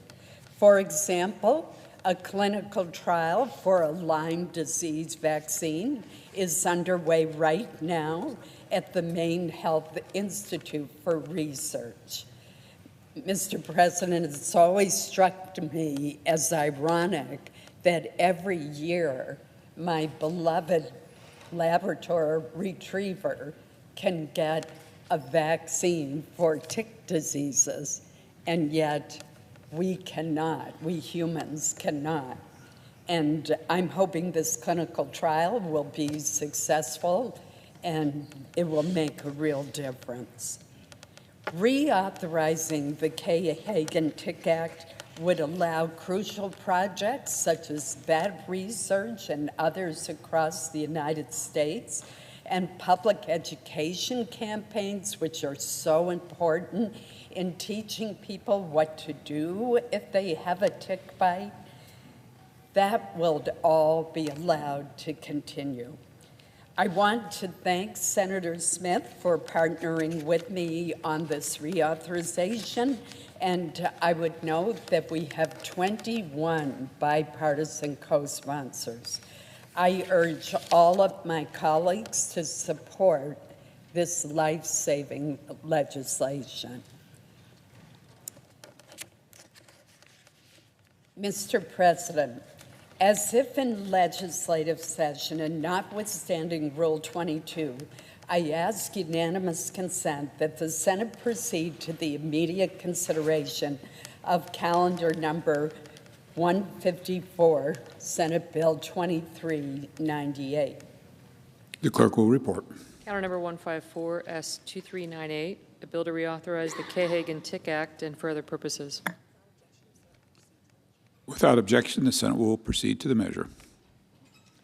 Mr. President, I ask unanimous consent that the committee reported substitute amendment be considered and agreed to, and that the bill as amended be considered read a third time. Without objection. Mr. President, I know of no further debate on the bill as amended. Is there further debate? Hearing none. The question is on passage of the bill as amended. All those in favor say aye. Aye. All opposed, no. Ayes appear to have it. The ayes do have it. The bill as amended is passed. Mr. President, I ask unanimous consent that the motions to reconsider be considered made and laid upon the table. Without objection. Thank you, Mr. President.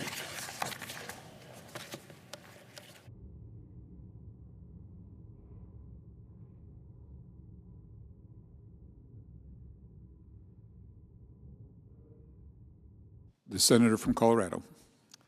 Mr. President, I ask for unanimous consent for the Senate to pass S1838, the Deandra Dixon Include Project Act.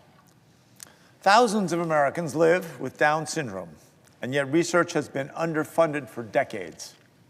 In 2017, Congress encouraged the National Institutes of Health, the NIH, to launch the Include Project, an effort to make groundbreaking discoveries about conditions that disproportionately affect people with Down syndrome, like Alzheimer's disease.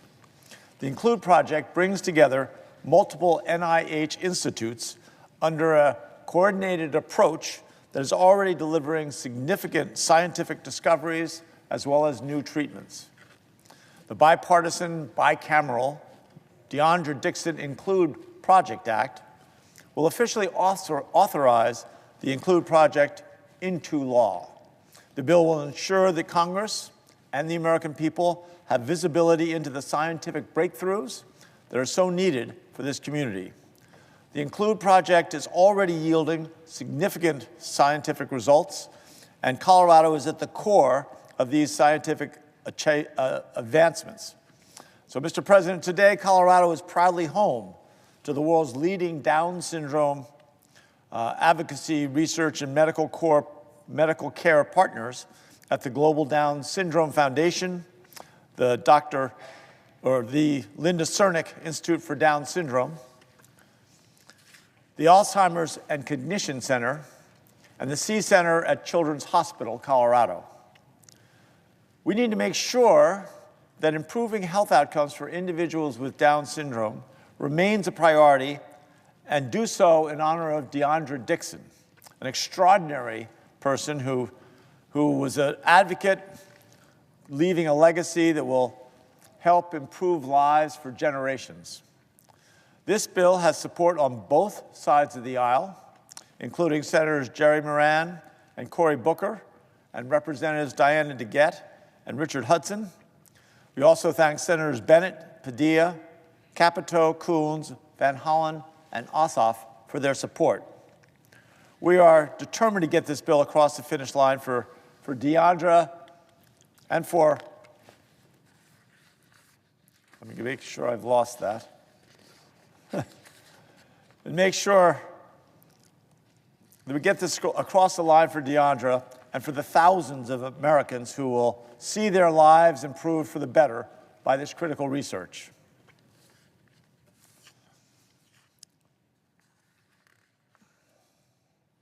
As in legislative session and notwithstanding Rule 22, I ask unanimous consent that the Committee on Health, Education, Labor, and Pensions be discharged and the Senate proceed to the immediate consideration of Senate Bill 1838.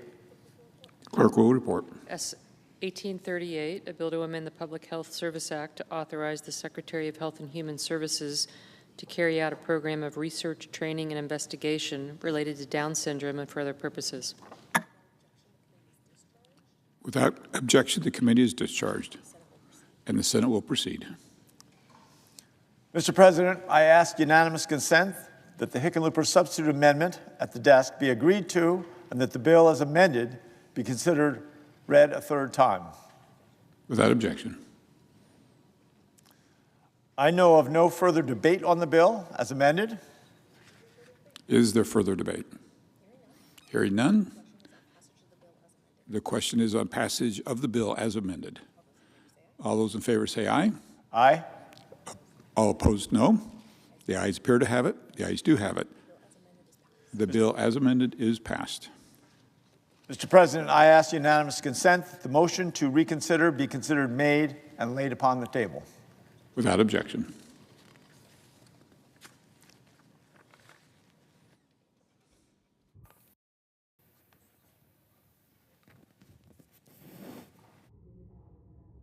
The senator from Maine. Mr. President, I'm very pleased that we could pass these two very important bills this afternoon. I would be remiss if I did not mention that the University of Maine has an excellent lab that specializes in testing ticks for pathogens. And it has worked very closely with our game wardens, with foresters, with others who are routinely in the woods of Maine and are exposed to tick bites. It actually has developed a little tick kit where you can send the tick into the lab and it will be tested for pathogens. So I would be remiss if I did not salute the University of Maine for its excellent work on tick-borne illnesses. This legislation is going to make a big difference in helping to advance their work, as well as the research at the Maine Health Research Institute. Thank you, Mr. President. Thank you.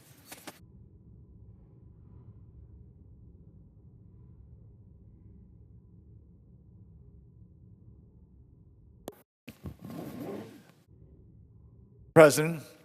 Recognize the senator from Colorado. I also would be remiss if I didn't recognize once again the incredible partners that have been behind this Down syndrome advocacy, research, and medical care. Primarily the Global Down Syndrome Foundation, but also the Linda Cernick Institute for Down Syndrome, the Alzheimer's and Cognition Center, and the C Center at Children's Hospital, Colorado. Thank you.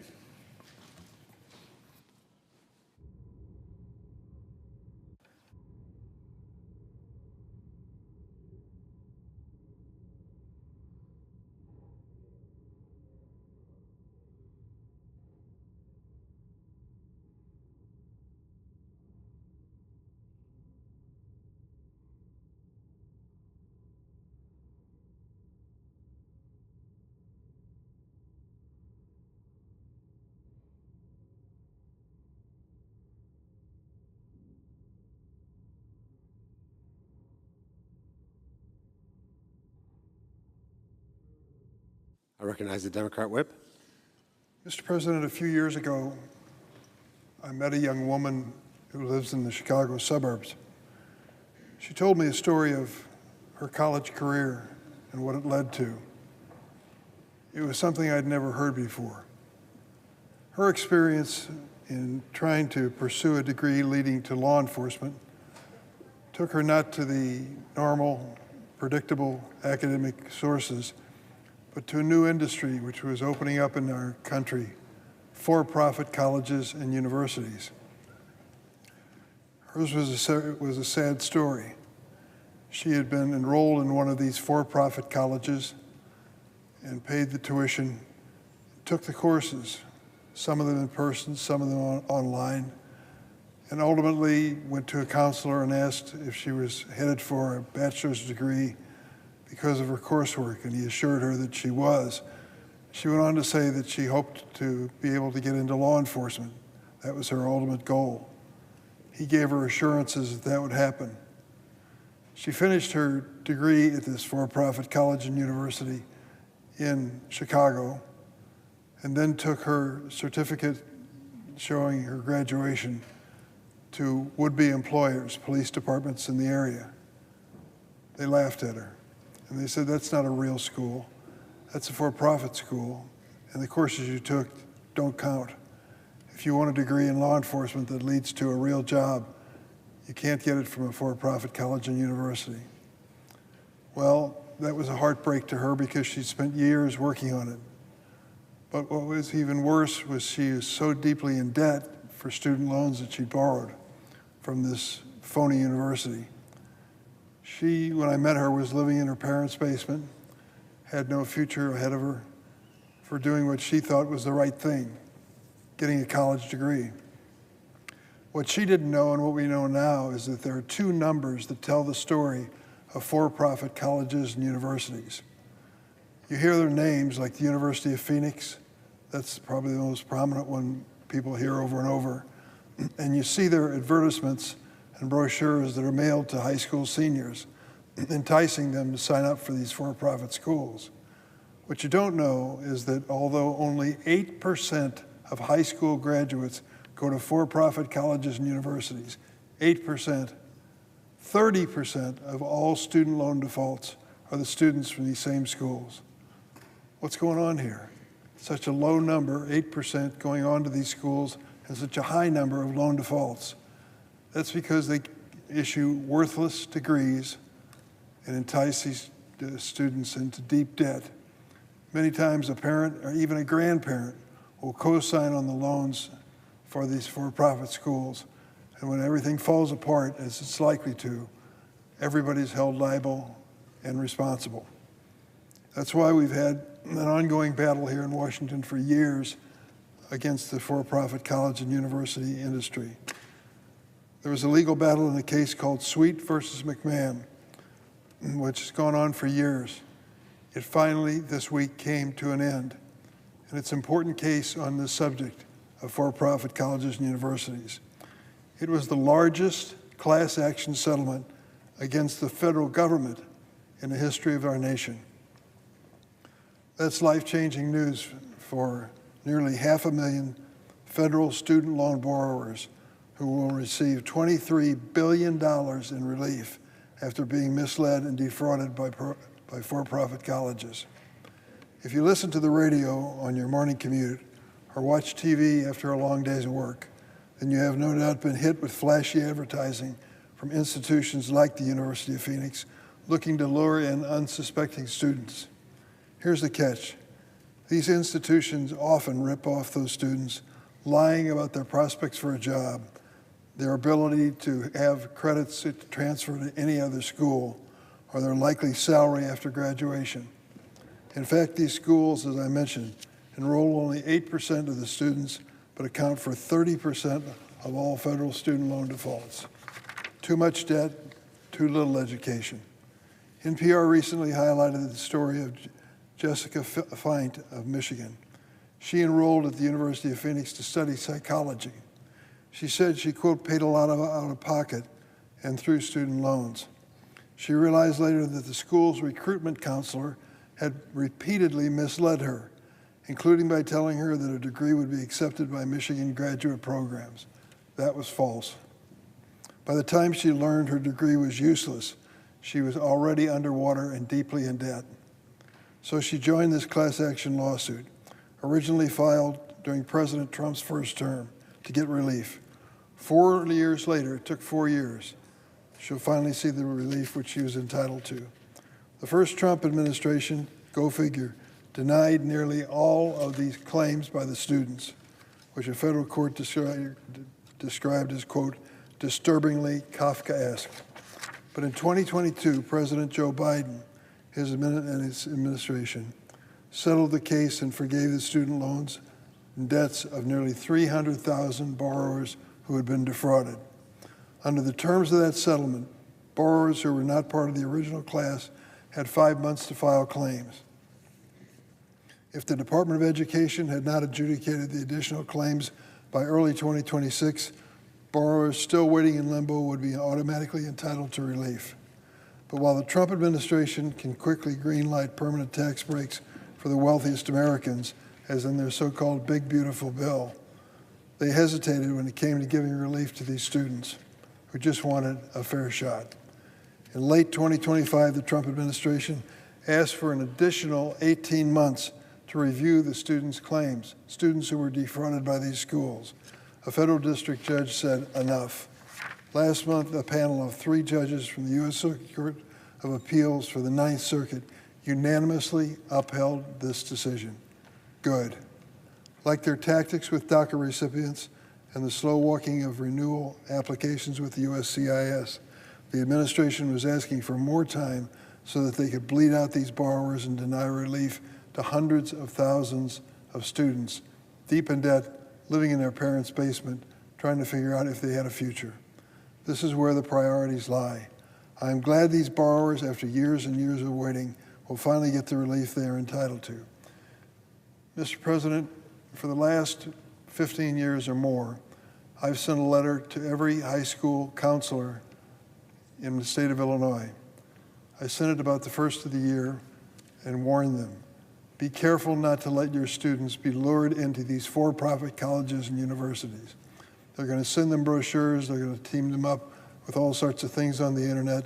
It'll be a dazzling display about a college which is not a real college. It's a for-profit college and university. Be careful. The time that you spend there, the money that you spend there may be a total waste or worse. It could be a debt that trails you for years and years, if not decades, in your life. Thank goodness for these students. There's thousands of students who were benefited by President Biden's decision. The courts finally stood by them and gave these students a second chance. It's been a situation I've run into time and again.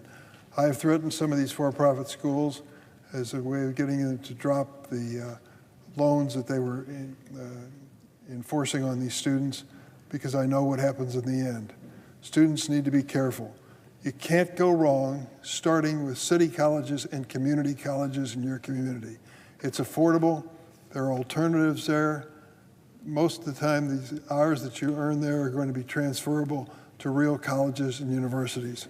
I beg my young students in Illinois to start there, and the student counselors to do their job and discourage kids from getting involved with these for-profit schools. Mr. President, I'm going to yield the floor after asking unanimous consent to place in the record another statement about energy grant funding unrelated to the earlier statement. Without objection. Thank you, Mr. President. I yield the floor. Suggest the absence of a quorum. The clerk will call the roll. Ms. Alston-Brooks.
I recognize the senator from Louisiana. I ask that the quorum call be vitiated. Without objection. Mr. President, as you know, one of the privileges of being a senator is the opportunity to work alongside dedicated, talented staff. They take the senator's ideas, concepts, and turn them into real legislation that improves the lives of our constituents. It improves our country. Without them, we are unable to do our jobs. As I near the end of my career in Congress, I reflect on the staff who have come and gone and the work we have done that will have a lasting impact on the nation. Today, I honor an invaluable member of my team, my Help Committee Deputy Staff Director, Danielle Janowski. She is leaving Capitol Hill after nearly 17 years of service. Danielle joined my Help Committee leadership team in 2023 when I became the ranking member. She had previously worked in the House and for Senators Ernst and Thune. As Deputy Staff Director, she kept the trains moving. She made sure that staff was all rowing in the same direction and that every committee product was done on time and was of the highest quality. Danielle is an institutionalist at heart, and it was through that lens she always fought for the Help Committee to be strategic, thorough, and professional. She cares about this institution and what it represents. She views it as her duty to mentor other young staffers to carry forward the traditions and collaboration that the Senate deserves. It is because of her leadership that the Help Committee has been successful in getting bills signed into law that lower the cost of health care, strengthen our education system, empower workers, and enhances our retirement system. Importantly, Danielle has been a leader in the fight for life. She spearheaded my work to protect unborn babies and mothers, an issue so important to me and to the people of Louisiana. Her passion for this cause, and her deep connection with the pro-life community made her indispensable and an effective champion. She was instrumental in leading the first pro-life hearing this Congress, my investigation into abortion pill manufacturers harming mothers, and our efforts to eliminate funding for Planned Parenthood in the Working Families Tax Cuts. None of this would have been possible without her passion, strategic guidance, and unrelenting determination. Babies' lives have been saved, and families are better off because of the work that she led. And what can be more important than that? But Danielle will be most remembered for on our Help team is her exceptional leadership and friendship. She is beloved by everyone who worked with her, a trusted and calming presence during transitions and chaotic times. When there was conflict or when staff simply needed someone to talk to, Danielle was there. She is an advocate, a mentor, a sounding board, and a friend to everyone. Her departure is not only a loss for my office, but for the entire Capitol Hill community. But our loss is someone else's gain. I am proud she will continue her public service at the Centers for Medicare and Medicaid Services, leading policy to improve families' health and driving down the cost of care. She will continue to make a positive difference and be an invaluable partner to those who remain in Congress. I look forward to working with her in this new capacity. It's been a pleasure to watch Danielle grow as a leader and as a person. I thank her for her service to my office, to the Senate, to the nation. With that, I yield, and I note the absence of a quorum. The clerk will call the roll. Ms. Alston-Brooks.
Without objection. Thank you, Mr. President. Mr. President, I rise today to honor one of the greatest teams to ever wear the black and gold, the 1960 Missouri Tigers. They finished 11-0. They conquered the Big Eight. They defeated the Navy midshipmen 21-14 in the Orange Bowl in Florida. But their greatness can't be measured by their record alone. Their story is about something deeper: perseverance after humiliation, accountability in the face of injustice, and the integrity of men who kept their word. To understand what they accomplished, we must go back 2 years.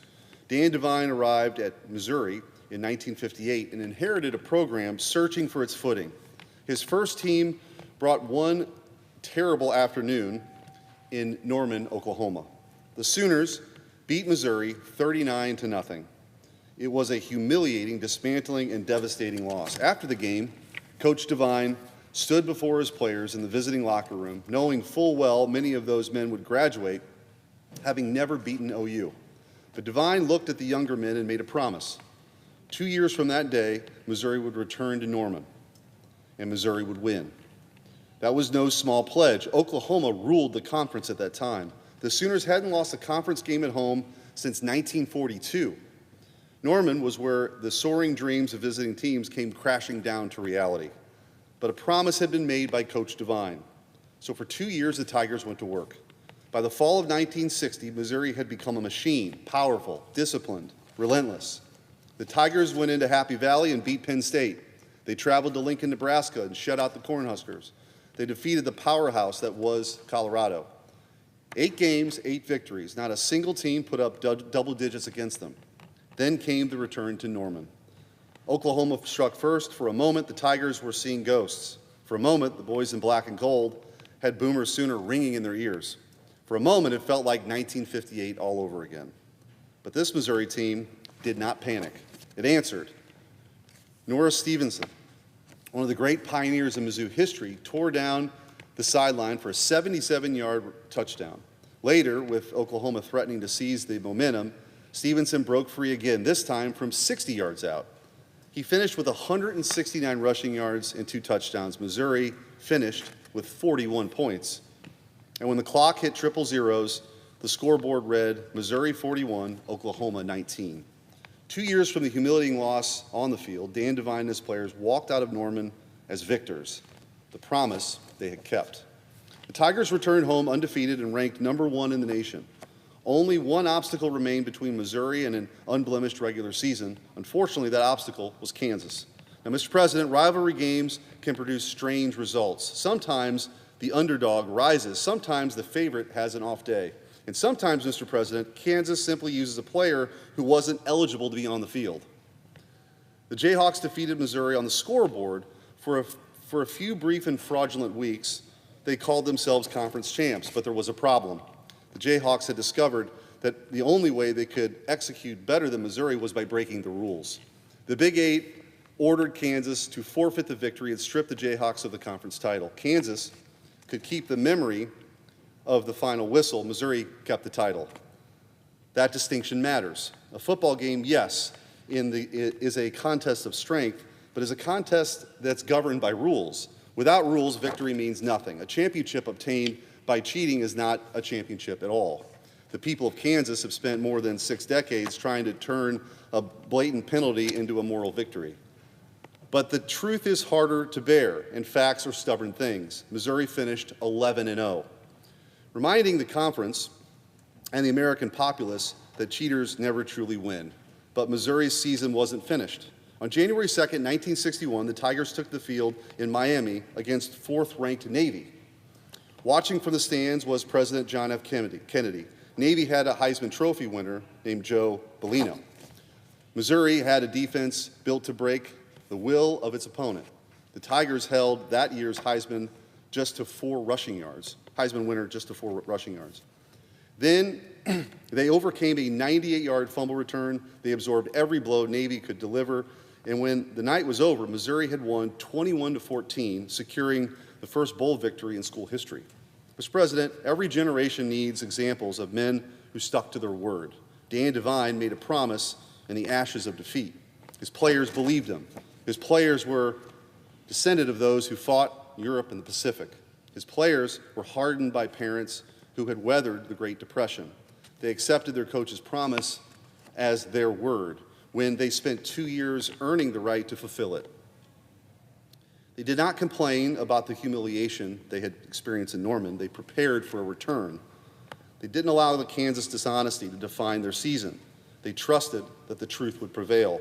And when adversity followed, then to Miami, they answered it with discipline, toughness, and ultimately victory. More than 6 decades later, the 1960 Tigers still embody the character of Missouri. We are a people who work. We are a people who endure. We are a people who keep our promises. The men of that team brought home a Big 8 championship in the Orange Bowl and the Orange Bowl championship game in a perfect season. But their greatest legacy was the example they left behind. Stand firm, do the work, keep your word. Run the ball, and never surrender what was rightfully yours. Today, I'm proud to honor Coach Dan Devine, Nora Stevenson, and every member of the undefeated 1960 Missouri Tigers. Their promise was kept, their championship was earned, their record remains perfect, and Kansas still lost. Mr. President, as if in legislative session and notwithstanding Rule 22, I ask unanimous consent. The Senate proceed to the consideration of Senate Resolution 833, which is before the desk. The clerk will report. Senate Resolution 833, recognizing the 1960 University of Missouri Tigers football team for its undefeated regular season Orange Bowl victory and claim to the 1960 national championship. Is there an objection to proceeding to the measure? Without objection, the Senate will proceed.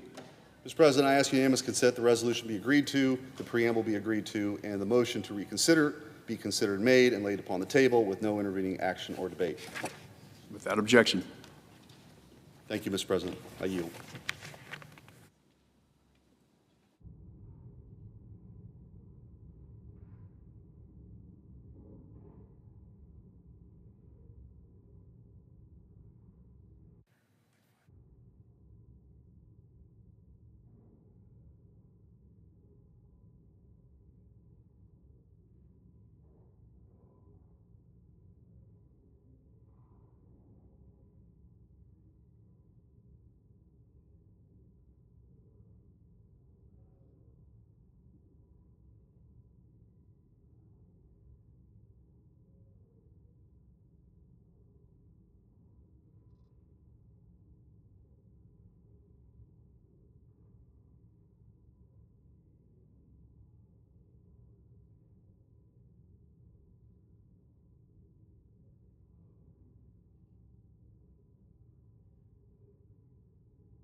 Mr. President. Senator from New Jersey. I am grateful for your recognition, Mr. President. And I want to try to get this order right. As if in legislative session, I'm going to give some remarks and then ask for a unanimous consent on a bill. But I really want to first talk about something really challenging and tragic that happened in the state of New Jersey. Edwin Lopez Cornejo died. He is dead. And it's a death that did not have to be. He was detained by ICE on June 18th. He was sent to Delaney Hall in my home city in Newark, New Jersey, a detention center, and he never came out alive. 20 years Edwin lived in the United States of America. 20 years of building a life here, 20 years of being connected to people and community, 20 years of making here in America a way forward. And yet, in less than 2 months of detention, the immigration system in our country led to his death. And in Delaney Hall, he's the third person in 9 months to die. The 23rd person to die in ICE custody this year. Not the first warning sign, not the second. This is the third death at the same facility, and yet nothing changes. Let me tell you exactly how Edwin Lopez Cornejo died, because his family deserves to have his name said on the Senate floor and his story told plainly. Edwin had diabetes. He had high blood pressure. He needed his medication to survive, and Delaney Hall denied it to him. The day before he died, he told his mother that his arm had gone numb, half his face had gone numb. And understand, this is not a minor complaint. This was a man that was having a medical emergency, telling someone exactly what happened to his body. Did anyone come to his aid? No. Did he get his medication? No. Less than 24 hours, he was dead. Doctors have warned us. Attorneys have warned us in New Jersey. Families have warned us. A chorus of people in our communities, not politicians, not political activists, doctors, lawyers have been warning us that detainees who walked out of that building with their testimony and the facts and the evidence, people have said over and over again that this facility is dangerous. It is not well run, and within it is a pattern of disregard for human decency. DHS has known that Delaney Hall is nothing short of a travesty since they reopened it over a year ago. So who runs what is, for so many, a house of horrors? Who runs the institution that I saw with myself when I went there and met people? This is not for serious criminals. This is not a place for folks who've done serious crimes in our country. This is a detention facility for people. Many of them have been in our country for decades. Many of them have American spouses, American children. And when I went there, I saw mothers who were recently postpartum who were not getting the support. I saw a woman who lost her child while in that detention facility, had a miscarriage there, and did not get the support that she needed. Story after story, people told me of what is going on there, the horrors that are going on there, and who runs it. The United States government does not run that center. It is a private group called the GEO Group, a private for-profit prison that has high-level Republican officials among its former employees. This group won a $1 billion contract. No competition, no bidding, lots of campaign contributions, a phone call, a signature, and they have $1 billion of taxpayer money. New Jersey had to sue this company just to get health inspectors through the front door of a facility operating on American soil, funded by American taxpayers, and our state couldn't even do basic health inspections. They did not get the permits to open that place. They did not have inspections before they did so. This is a private company taking $1 billion of American taxpayer money. The less they provide sanitary services, the less they provide doctors and medical professionals, the more profit they make off of taxpayers. At whose expense? At the decency of American people and at the expense of the lives of the people who are there. We give them hundreds of millions of dollars. And what are the reports out of Delaney Hall? Spoiled food, contaminated water, staff who retaliate against people brave enough to speak up about the conditions. $1 billion and inadequate accountability. $1 billion and inadequate health care. $1 billion and a man whose face is numb, whose arm is numb, who's asking for help, does not get treatment, does not get health care. So here's the truth. It's clear for the GEO Group that part of their business model is this cruelty. Cut medical staff, skimp on food, let the air conditioning go out during the hottest days in New Jersey, let the roof leak, cram more bodies into less space. Every corner cut is $1 of their profit. Every dollar of their profit is $1 that the GEO Group's executives get to celebrate on their next earning calls. GEO Group stock has more than doubled since February of 2026, more than doubled. You know why? We'll follow the money.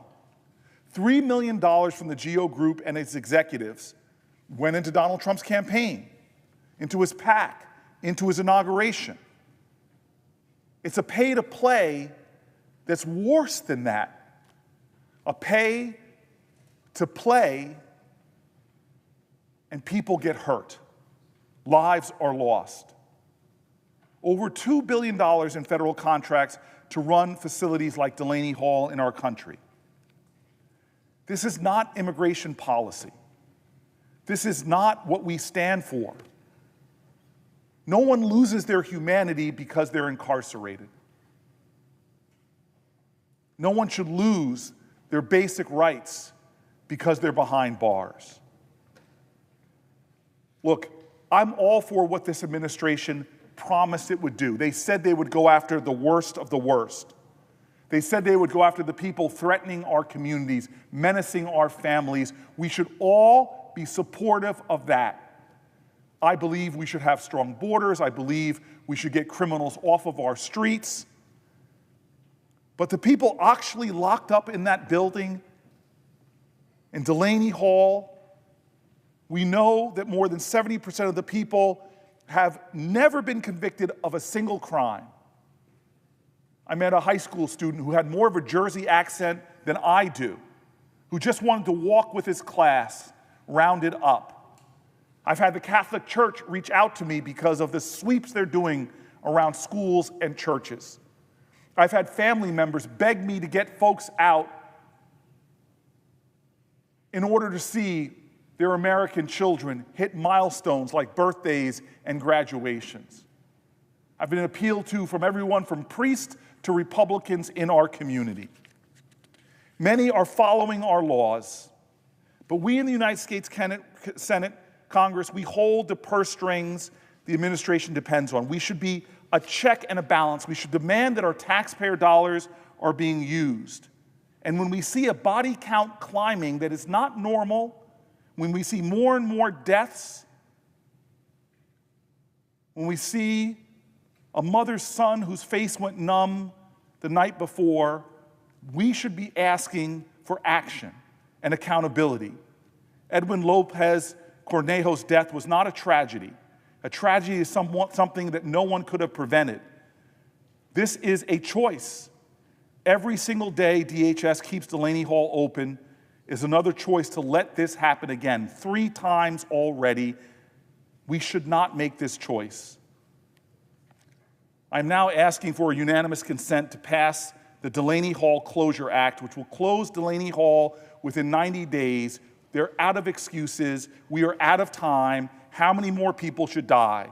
So as if in legislative session, and notwithstanding Rule 22, I ask unanimous consent that the Senate proceed to immediate consideration of my bill at the desk, that the bill be considered read 3 times and passed, and that the motion to reconsider be considered made and laid upon the table.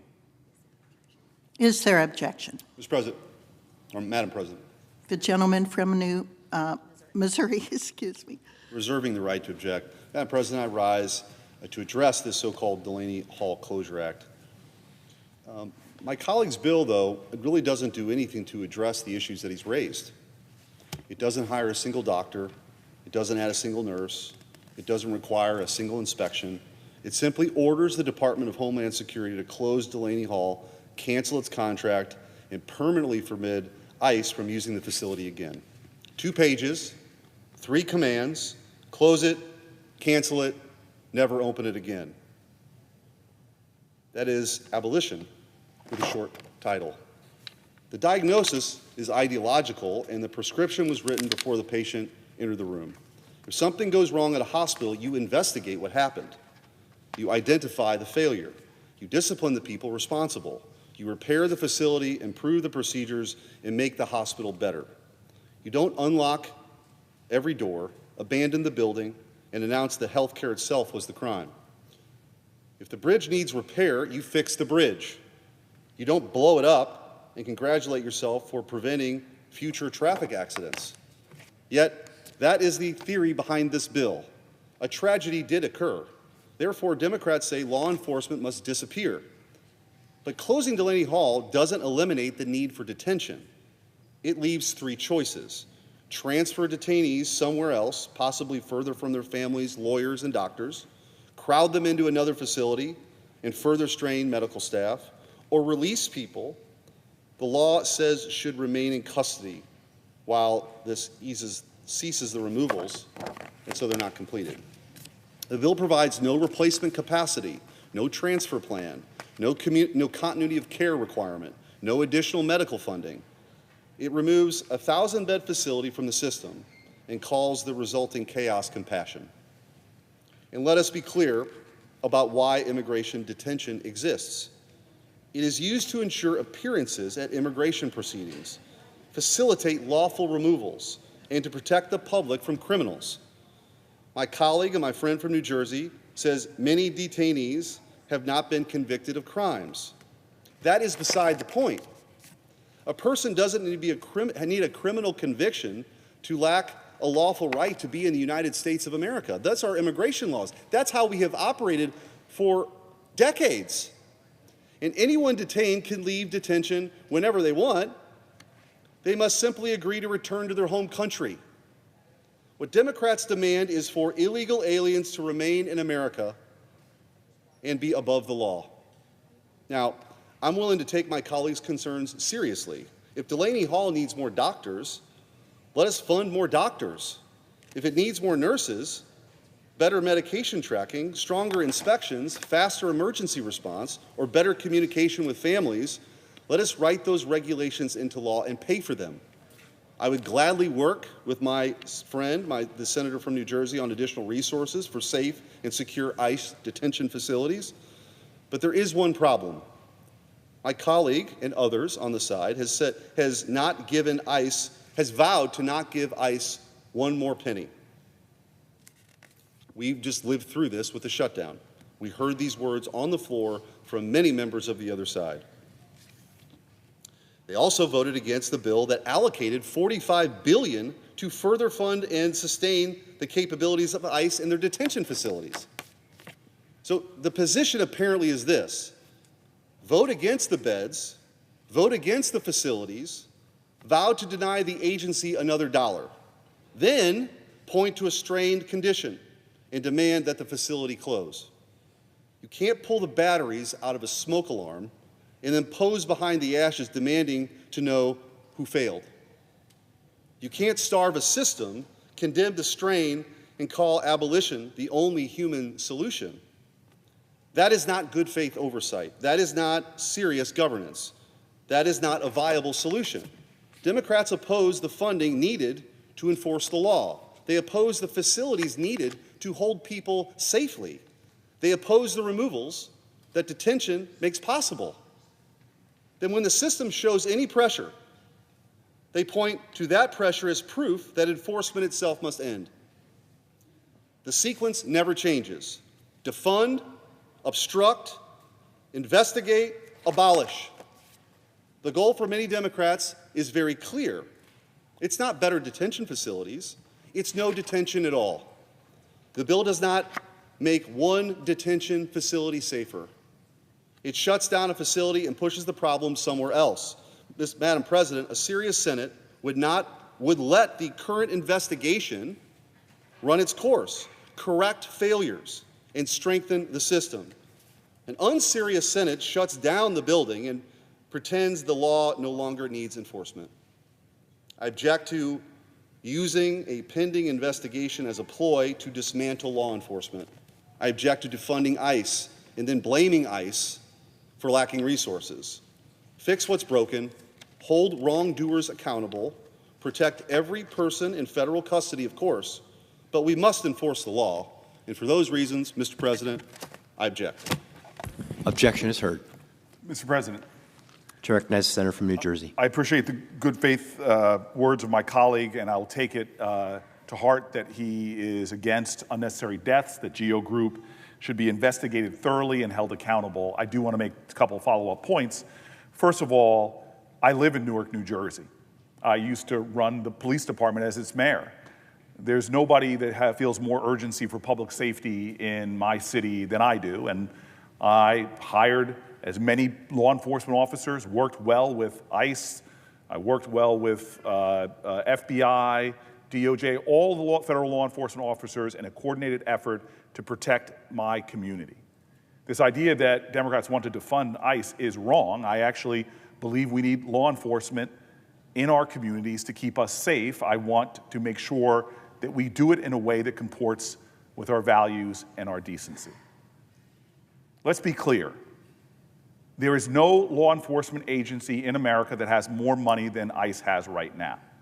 This idea that Democrats have done anything to defund it, right now ICE has more than the FBI, more than the ATF, more than the Coast Guard combined. It is the most well-funded agency there is. And the idea that they cannot provide for the basic needs of people that are in their facilities is a lie. This is not a money problem. ICE has all the money they need, and they're showing an inability to keep their inmates alive. Now, I like my colleague's metaphor that if a bridge is broken, you close the bridge. I know this because, again, I was a mayor. If people were falling through holes in a bridge, we close the bridge. Do the inspections, but don't leave people in a hellscape where people continue to die in that facility. To keep that open is irresponsible. ICE has enough money to transfer people that are a real threat to other facilities. ICE has enough money to run around my state, overspend for real estate, as they've done in one of my towns, throwing cash around in a way that should offend Republicans and anybody fiscally prudent, but not hold the people accountable. Yes, if something is broken, you stop using it. If people are dying because of a defect in a car, you don't use it. If people are falling through holes in a bridge, you close it.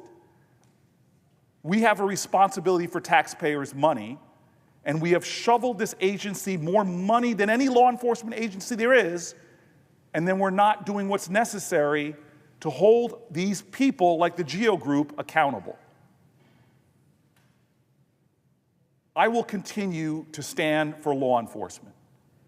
One of the reasons why I got elected by my state is because we drove crime down in the city of Newark, and everybody saw it. Investment came back, population came back. I believe in creating safety in my community. This is not about the accusations that somehow Democrats don't believe we should have strong law enforcement. If anybody believes in that, I know my record here in the Senate speaks to that. How can we stand here and allow a facility in which multiple people have died in the most gruesome ways? How can we allow an organization that is supposed to be providing health care but denying it? How can we allow this in accordance with our own values? Enough is enough. Delaney Hall is a nightmare. I did not come to the floor to talk about closing facilities all over the country. I'm talking about one facility with a record for people dying unnecessarily, with a record of people being denied medical care, with a record of people being denied healthy food, one facility that is failing. And to keep it open, for this body to keep it open, waiting for something to change while more people are suffering and may die, is irresponsible beyond compare.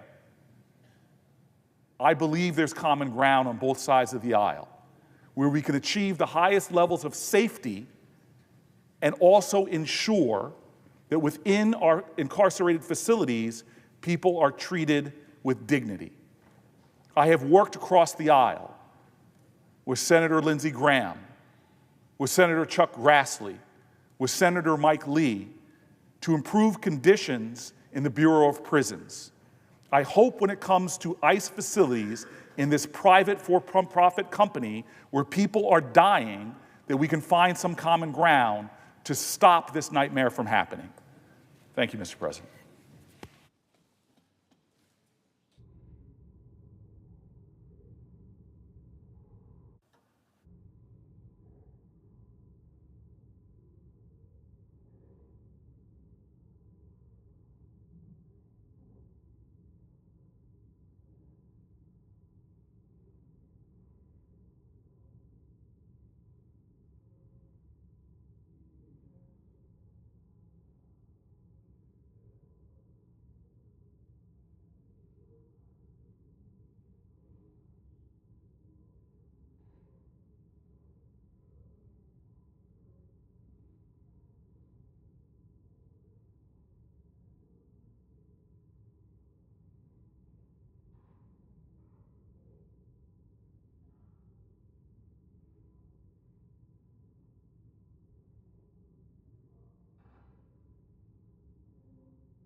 Mr. President.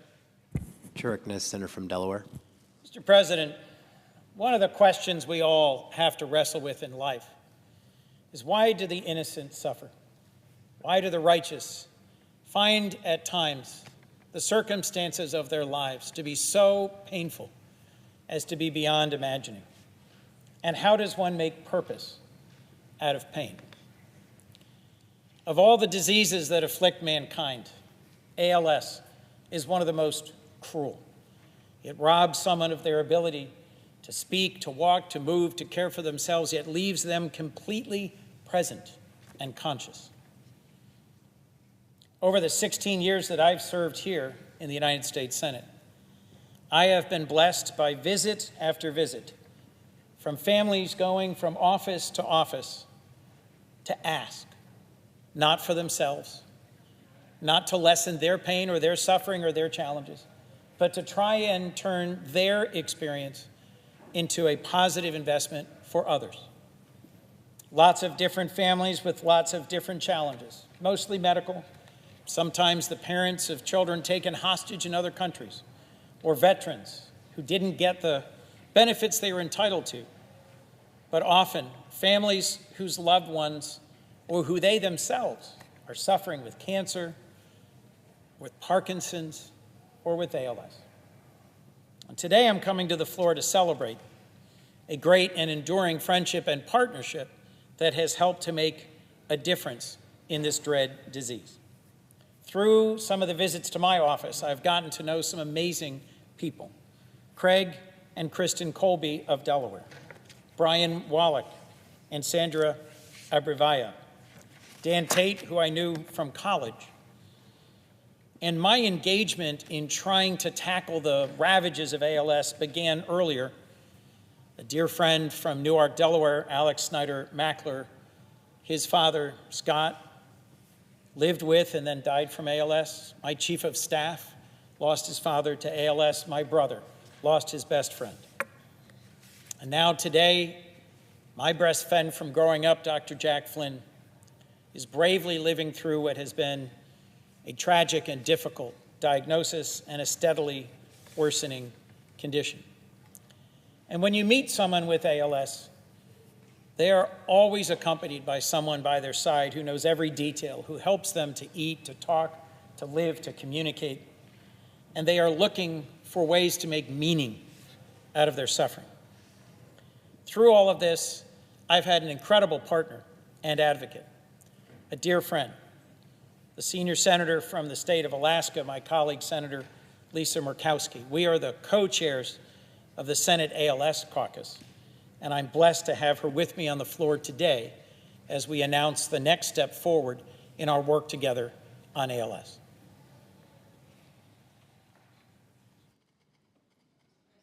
To recognize the senator from Alaska. Mr. President,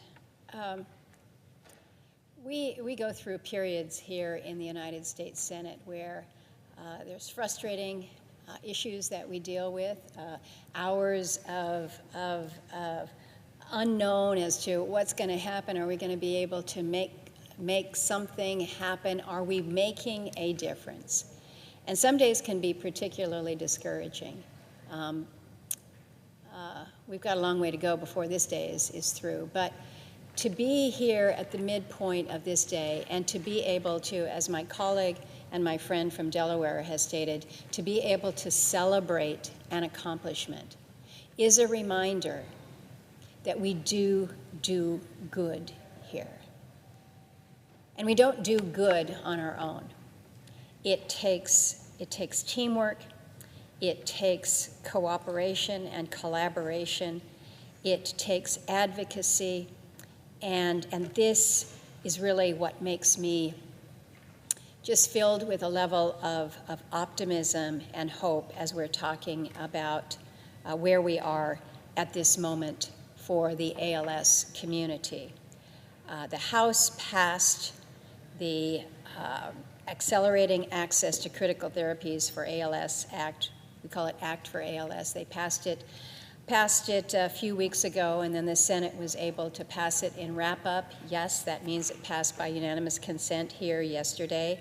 And we're now in this final step of reauthorizing a program that is making a real difference for people living with ALS. And I think it's so important to just take a step back and say, what does that mean? Because we have not found the cure, unfortunately, for ALS. This legislation is not about this magical treatment that has come to be. But what we were able to do, working together now 5 years ago, when we passed the Act for ALS Act, we created this pathway for individuals. It's kind of a roadmap. And we said, if you're not eligible to participate in clinical trials to access investigational treatments, there's another way here for you. We provided some pretty important funding to NIH and to FDA to accelerate the research, to improve the data sharing, to help speed up the development of new therapies. But what really comes about with the Act for ALS is it gives people who are living with ALS the opportunity to try. Just let me try something. It might not work, but let me try, because right now, the diagnosis that I'm living with offers no hope. And so this is something that gives those living with ALS some hope. This is a program that works.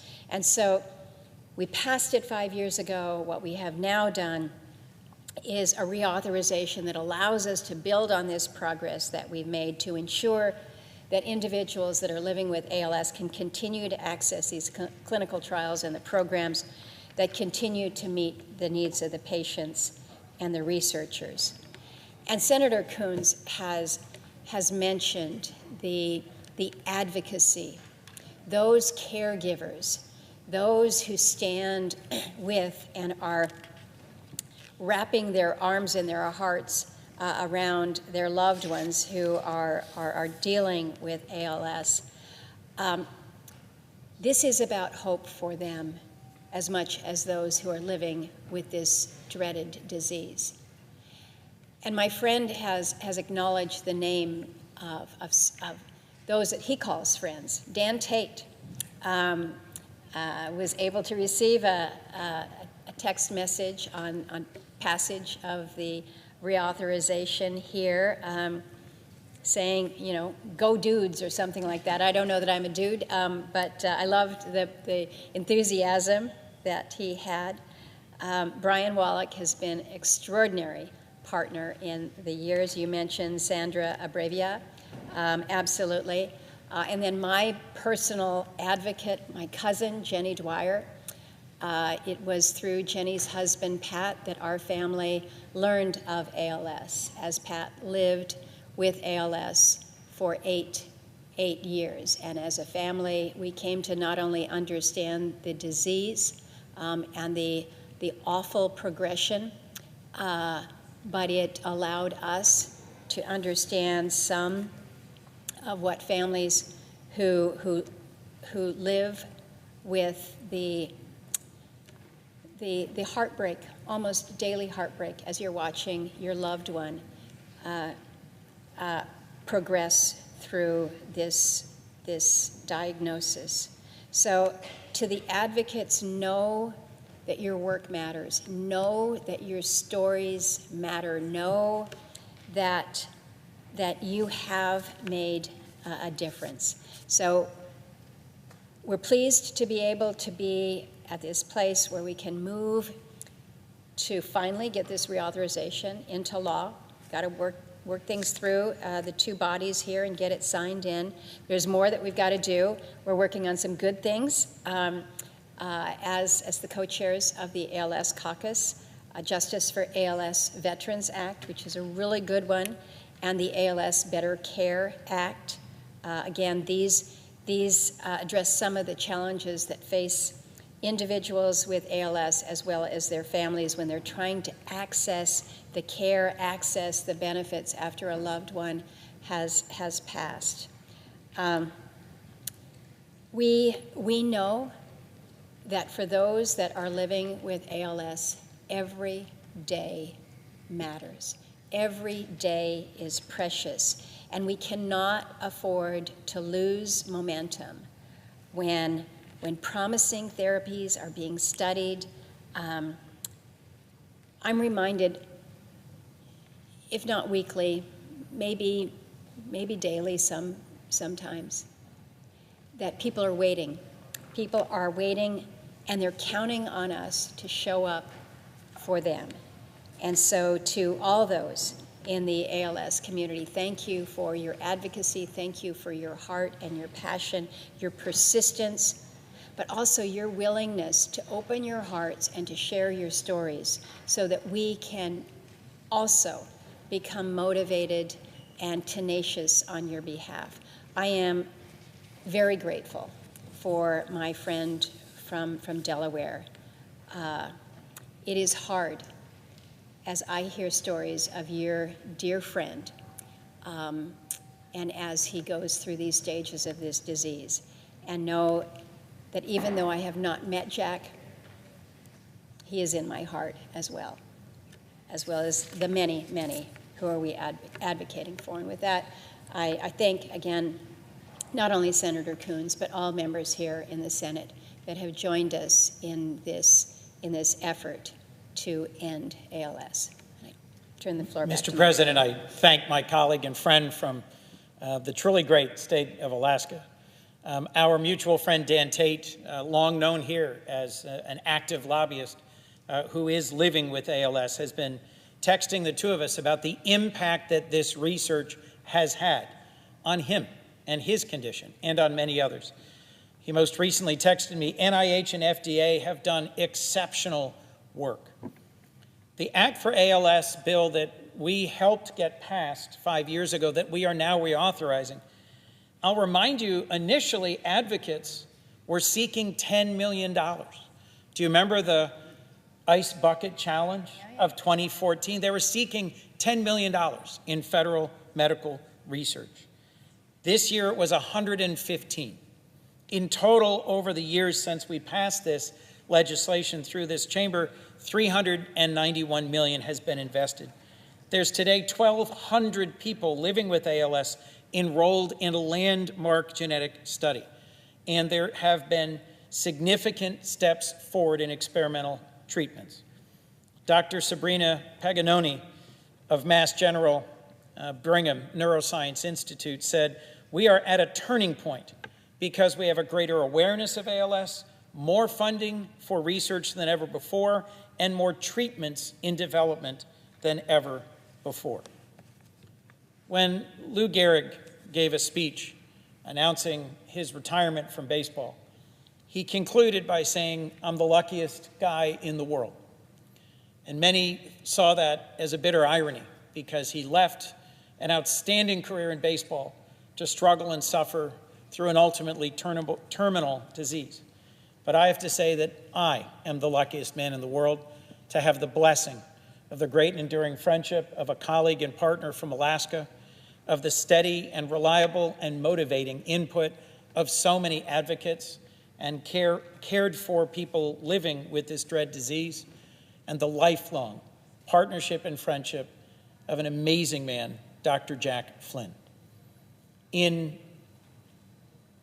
a determined effort to deliver hope and change, Senator Murkowski and I and all of us in this ALS caucus are determined to get this bill to the President's desk, signed into law, and to deliver another generation of medical research to get us closer to that day when no one has to face the diagnosis or live with ALS, and it will be a chapter in our history, not a threat for our future.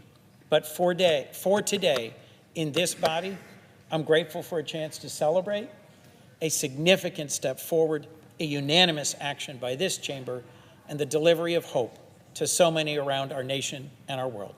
Thank you, and with that, Mr. President, we yield the floor.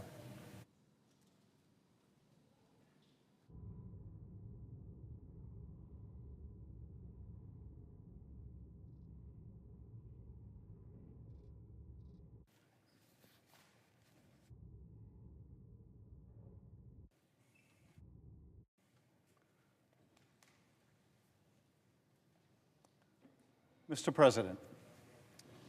To recognize the senator from California. Mr. President, I rise today to pay tribute to a remarkable member of my staff who is retiring from public service, Mr. David Granis. I must admit I misled David into coming to the Senate floor for this speech. I told him I was coming to speak on something completely different because he's not fond of being the center of attention, particularly when he is being the subject of praise. But he deserves it, both the praise and the surprise, since he has been known to play a practical joke or two himself.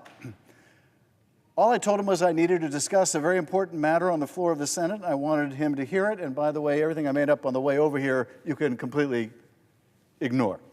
That was a ruse. What I wanted to come here to talk about was, in fact, David Granis. David is no stranger to these farewell speeches. Congresswoman Jane Harman gave one about him leaving her office. Not to be outdone, Senator Feinstein has given two farewell speeches, two farewell to David speeches, one when he departed as staff director for the Senate Intelligence Committee and another when he left her office as chief of staff. This speech today may be the last of its kind, or maybe not. You never know. But let me begin by quoting my former colleague, the late, great Senator Feinstein, who said, "David led with wit and wisdom and demonstrated an uncanny ability to get the job done. He has been by my side for countless meetings with foreign leaders, ambassadors, military commanders, corporate chiefs, and local officials. David has served as a mentor for many of the members of my staff, and his professionalism and dedication are second to none. He is someone I am proud to call a friend." I cannot improve on those comments, so I will not try. Instead of sharing again his long list of accomplishments, the major pieces of legislation that he has helped to pass, the critical oversight that he's delivered, or the assistance he secured for so many grateful Californians, I want to talk about David as a person and what he has meant to the many dozens of us, probably hundreds of us, who've had the privilege of working with him. When David first joined my office as a senior policy advisor, I knew we were gaining someone with a wealth of experience. I had known him from his time on CICI and also serving with Senator Feinstein. But what I did not fully appreciate, what I could not have known, was that our team was not only gaining someone with just incredible experience, but also someone who cares so deeply about the people he works with, and someone who is just a superlative mentor, particularly towards the junior staff, many of whom are here with us today to honor him. Because his impressive CV does not mention his acerbic wit, his many practical jokes, his commitment to learning the lingo of the newest generation. Seriously, he's quite committed to that. Very awkward when he uses it, but he's quite committed to it. Or the vigorous way he ensures that the staff keep the office refrigerator clean enough for surgical instruments. So today I want to do something a little different. I want to come here and laud once again his record of legislative service, yes, but more to the point, I want to share some of the stories of those who have had the privilege of working alongside him, but who do not have the same privilege that I have to order him to sit here and listen to us say nice things about him. Because otherwise, he would not allow such a celebration. He would not allow us to share these stories of his mentorship and his presence, how he's uplifted our staff and colleagues, and how much he means to all of us. Because his work is really the stuff of legend. One of our young staff, Andrea, calls David best friend. And that's not an exaggeration. He once told her that she should heckle every staffer on our team who was late to their meeting, regardless of who they were, and yes, including the chief of staff. He's encouraged spontaneous selfies and participated in staff chats exclusively in all caps. Andrea and all of us know that he is someone who will never fail to make someone laugh during a very stressful day. To know him is to be on the watch for practical jokes, sometimes by his hand and other times played upon him. And we won't even get into the caps lock incident or the role he has played as Mr. Liquid. And I'm not going to get into those things because I have no idea what they are. When Sydney on our team noted that we would lose a true institution with David's departure, she may have been thinking about this interaction that she had with David. Sydney, then assistant to our legislative director, joined a staff delegation trip with a branch of our armed forces, and because she was one of the only Senate staffers on the trip, and perhaps because they thought Sydney was the legislative director herself, they named the trip Staff Del Duckor, Sydney's last name. And so when Sydney returned, David had printed a floor chart version of the Staff Del Duckor documents alongside a 30-inch tall headshot of Sydney. A floor chart that still on occasion is wedged in a place that Sydney will somehow run into it when she least expects it, like in a stairwell. Sydney's giant mug or the floor chart is sure to pop up at unexpected moments, courtesy of her mentor, David Granis. As Ian, a former staffer for Senator Feinstein, noted, David had an extraordinarily hard job over many years, even for a chief.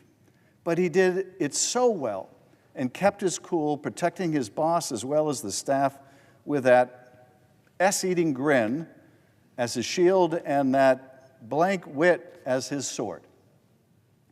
Even when he was at his busiest, David has always had time for everyone from interns to LDs, as Ian put it. He acted as if he wasn't too busy for you. Not at all. A consistent theme for David is talent spotting and uplifting staff. Megan, who was a young Feinstein staffer in her San Francisco office, found out when the Senator had a need for a new director of scheduling. David brought her out to interview. Now, Senator Feinstein wasn't convinced that Megan was the right fit, but David was not deterred. So he flew her out again, this time to staff the senator, training her on how to do the job, and then made the case again to the senator. And wouldn't you know it, she got the job. As Megan told us, it shaped my entire career trajectory, shaped me as a leader, and showed me how to lead a ship in troubled waters. She also noted that she eventually told David a couple years later that the senator said she wanted to kick him in the pants when he recommended Megan. Alexandra, a mentee of David's, remembered that he took a chance on her and remembered the time he took her to engage interns and teach them about the Senate. Like in a scavenger hunt that ended by the interns needing to get the torture report recreated in the documents room and have David autograph it, which he most gamely was pleased to do. And when Brett was called by David to offer him a job, he did the sensible thing. He asked for a little bit of time to talk to his wife about it. And as Brett tells it, there was a long pause. Then, in a tone I would come to know very well over the next several years, David said, "Really? You seriously need to think about this?"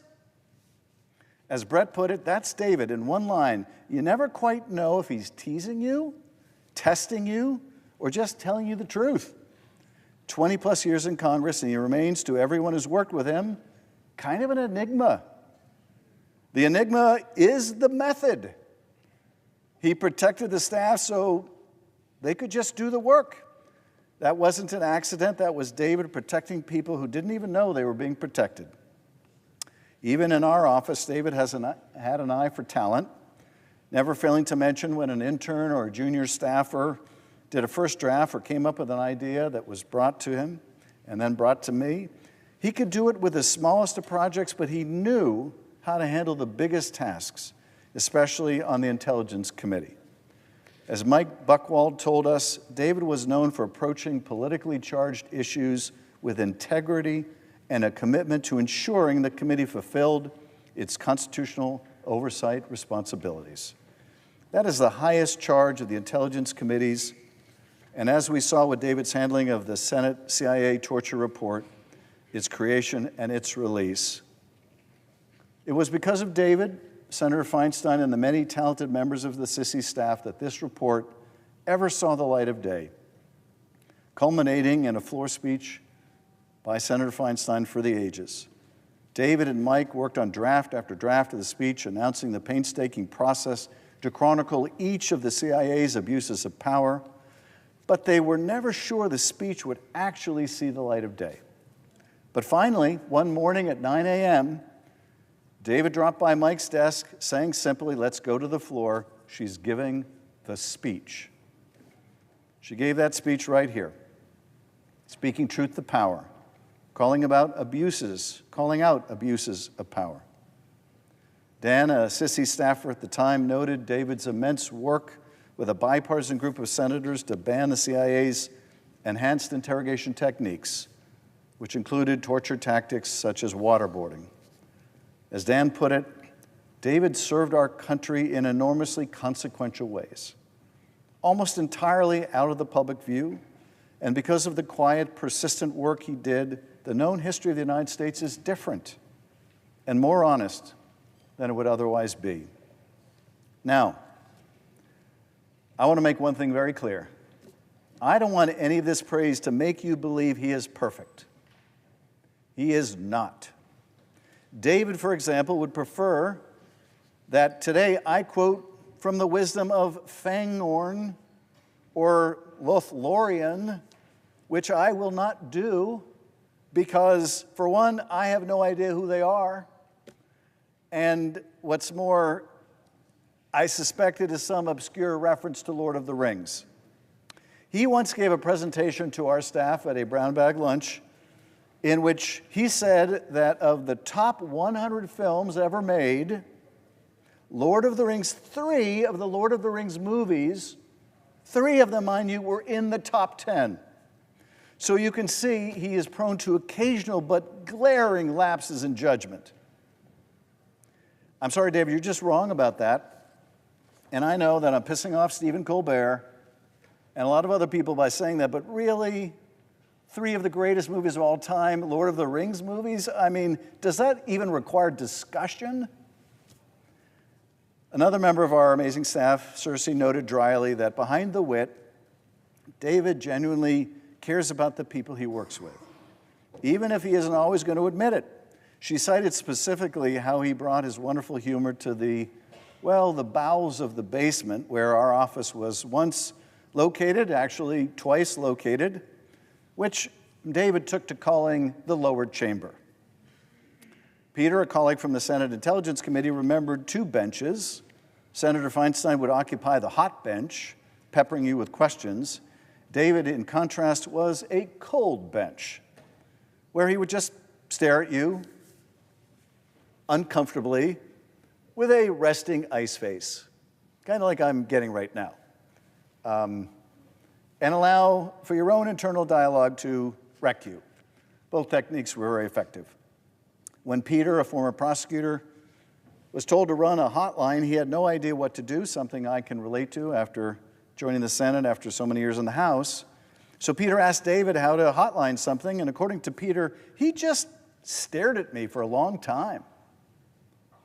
He then took a long, deep breath and then continued to stare.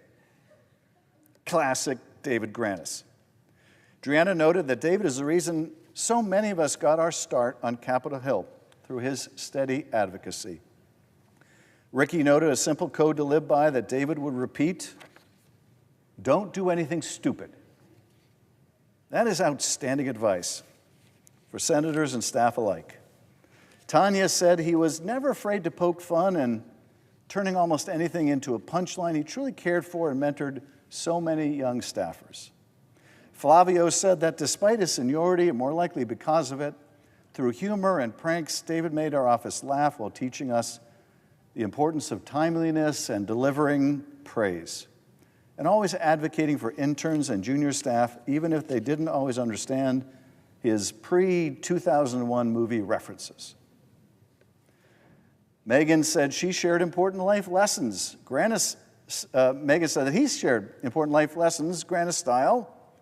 Don't attend a meeting and change the agenda. And if you think you have it bad, someone always has it worse.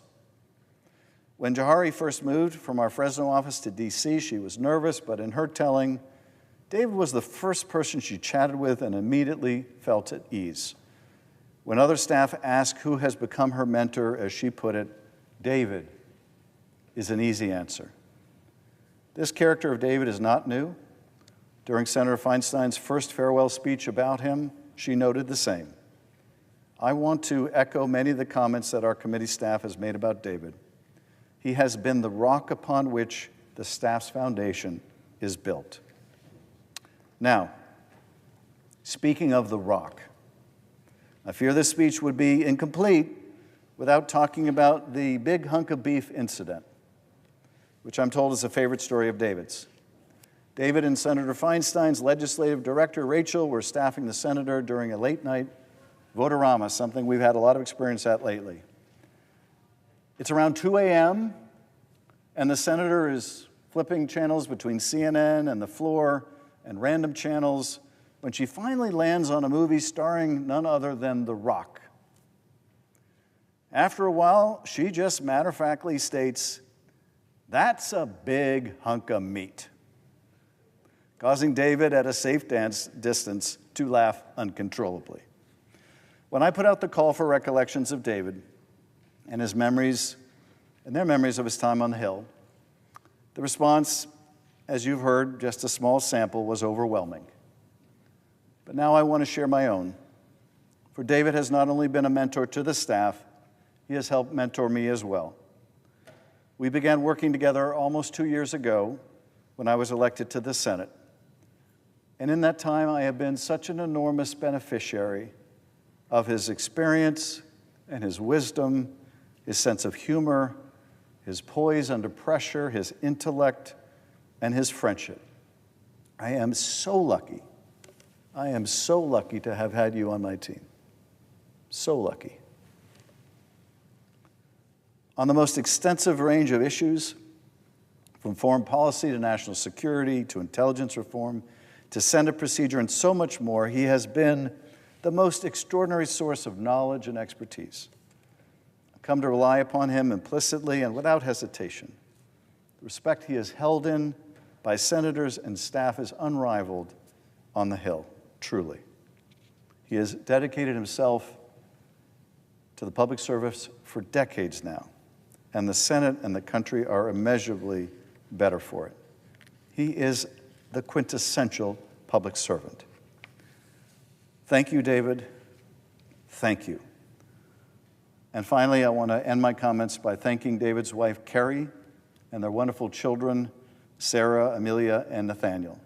Senate staff make a lot of sacrifices to serve the public, financial and otherwise, late nights, weekends, missed trips, and their families are the ones who support them the most.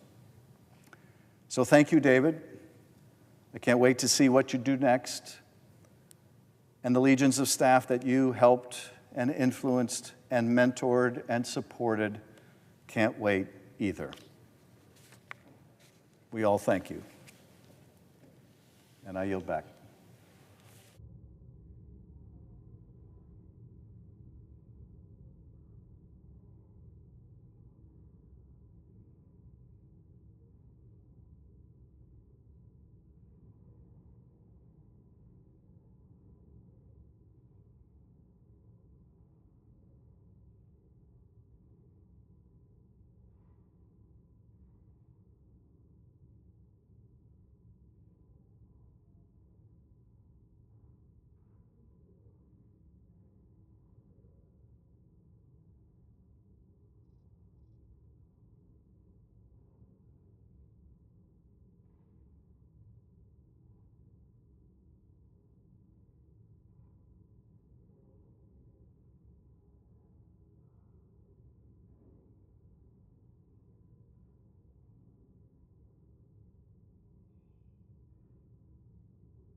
Majority Leader. President, I ask unanimous consent that the Senate proceed to executive session to consider the following nominations in block. Calendar number 877, and all nominations on the Secretary's desk in the Marine Corps, and that the nominations be confirmed in block, the motion to reconsider be considered made and laid upon the table with no intervening action or debate, that no further motions be in order of the nomination, that the President be immediately notified of the Senate's action. Without objection. Mr. President, I ask unanimous consent that the Senate resume legislative session, be in a period of morning business with senators permitted to speak therein for up to 10 minutes each. Without objection. And I ask unanimous consent that notwithstanding Rule 22 at 11:30 a.m. on Friday, the Senate resume legislative session and proceed to the consideration of H.R. 5334. Further, that the only amendments in order be the following to be offered by the sponsor or their designee, and with 2 minutes of debate equally divided prior to each vote and up to 5 minutes under the control of Senator Graham prior to the vote on passage. Graham Blumenthal, number 6711, Graham, number 6712, and Paul, number 6715. Further, that upon the use or yielding back of that time, the Senate vote in relation to the Paul Amendment, if offered, and upon disposition of the Paul Amendment, the Graham Blumenthal Amendment as amended, if amended, be agreed to. The bill as amended be read a third time, and the Senate vote on passage of the bill as amended with 60 affirmative votes required for passage. Finally, if passed, the Graham Amendment to the title 6712 be agreed to, the title as amended be agreed to, and the motion to reconsider be considered made and laid upon the table with no intervening action or debate. Further, following disposition of H.R. 5334, the Senate resume executive session and vote on confirmation of the nominations in block. Finally, the cloture motion with respect to amendment number 6732 to H.R. 6500 ripen following disposition of the nominations in block. Without objection, so ordered. Mr. President, I ask unanimous consent that the Senate now proceed to the in block consideration of the following resolutions which are at the desk. H-Res 836, H-Res 837, H-Res 838, H-Res 839, I'm sorry, these are all S-Reses.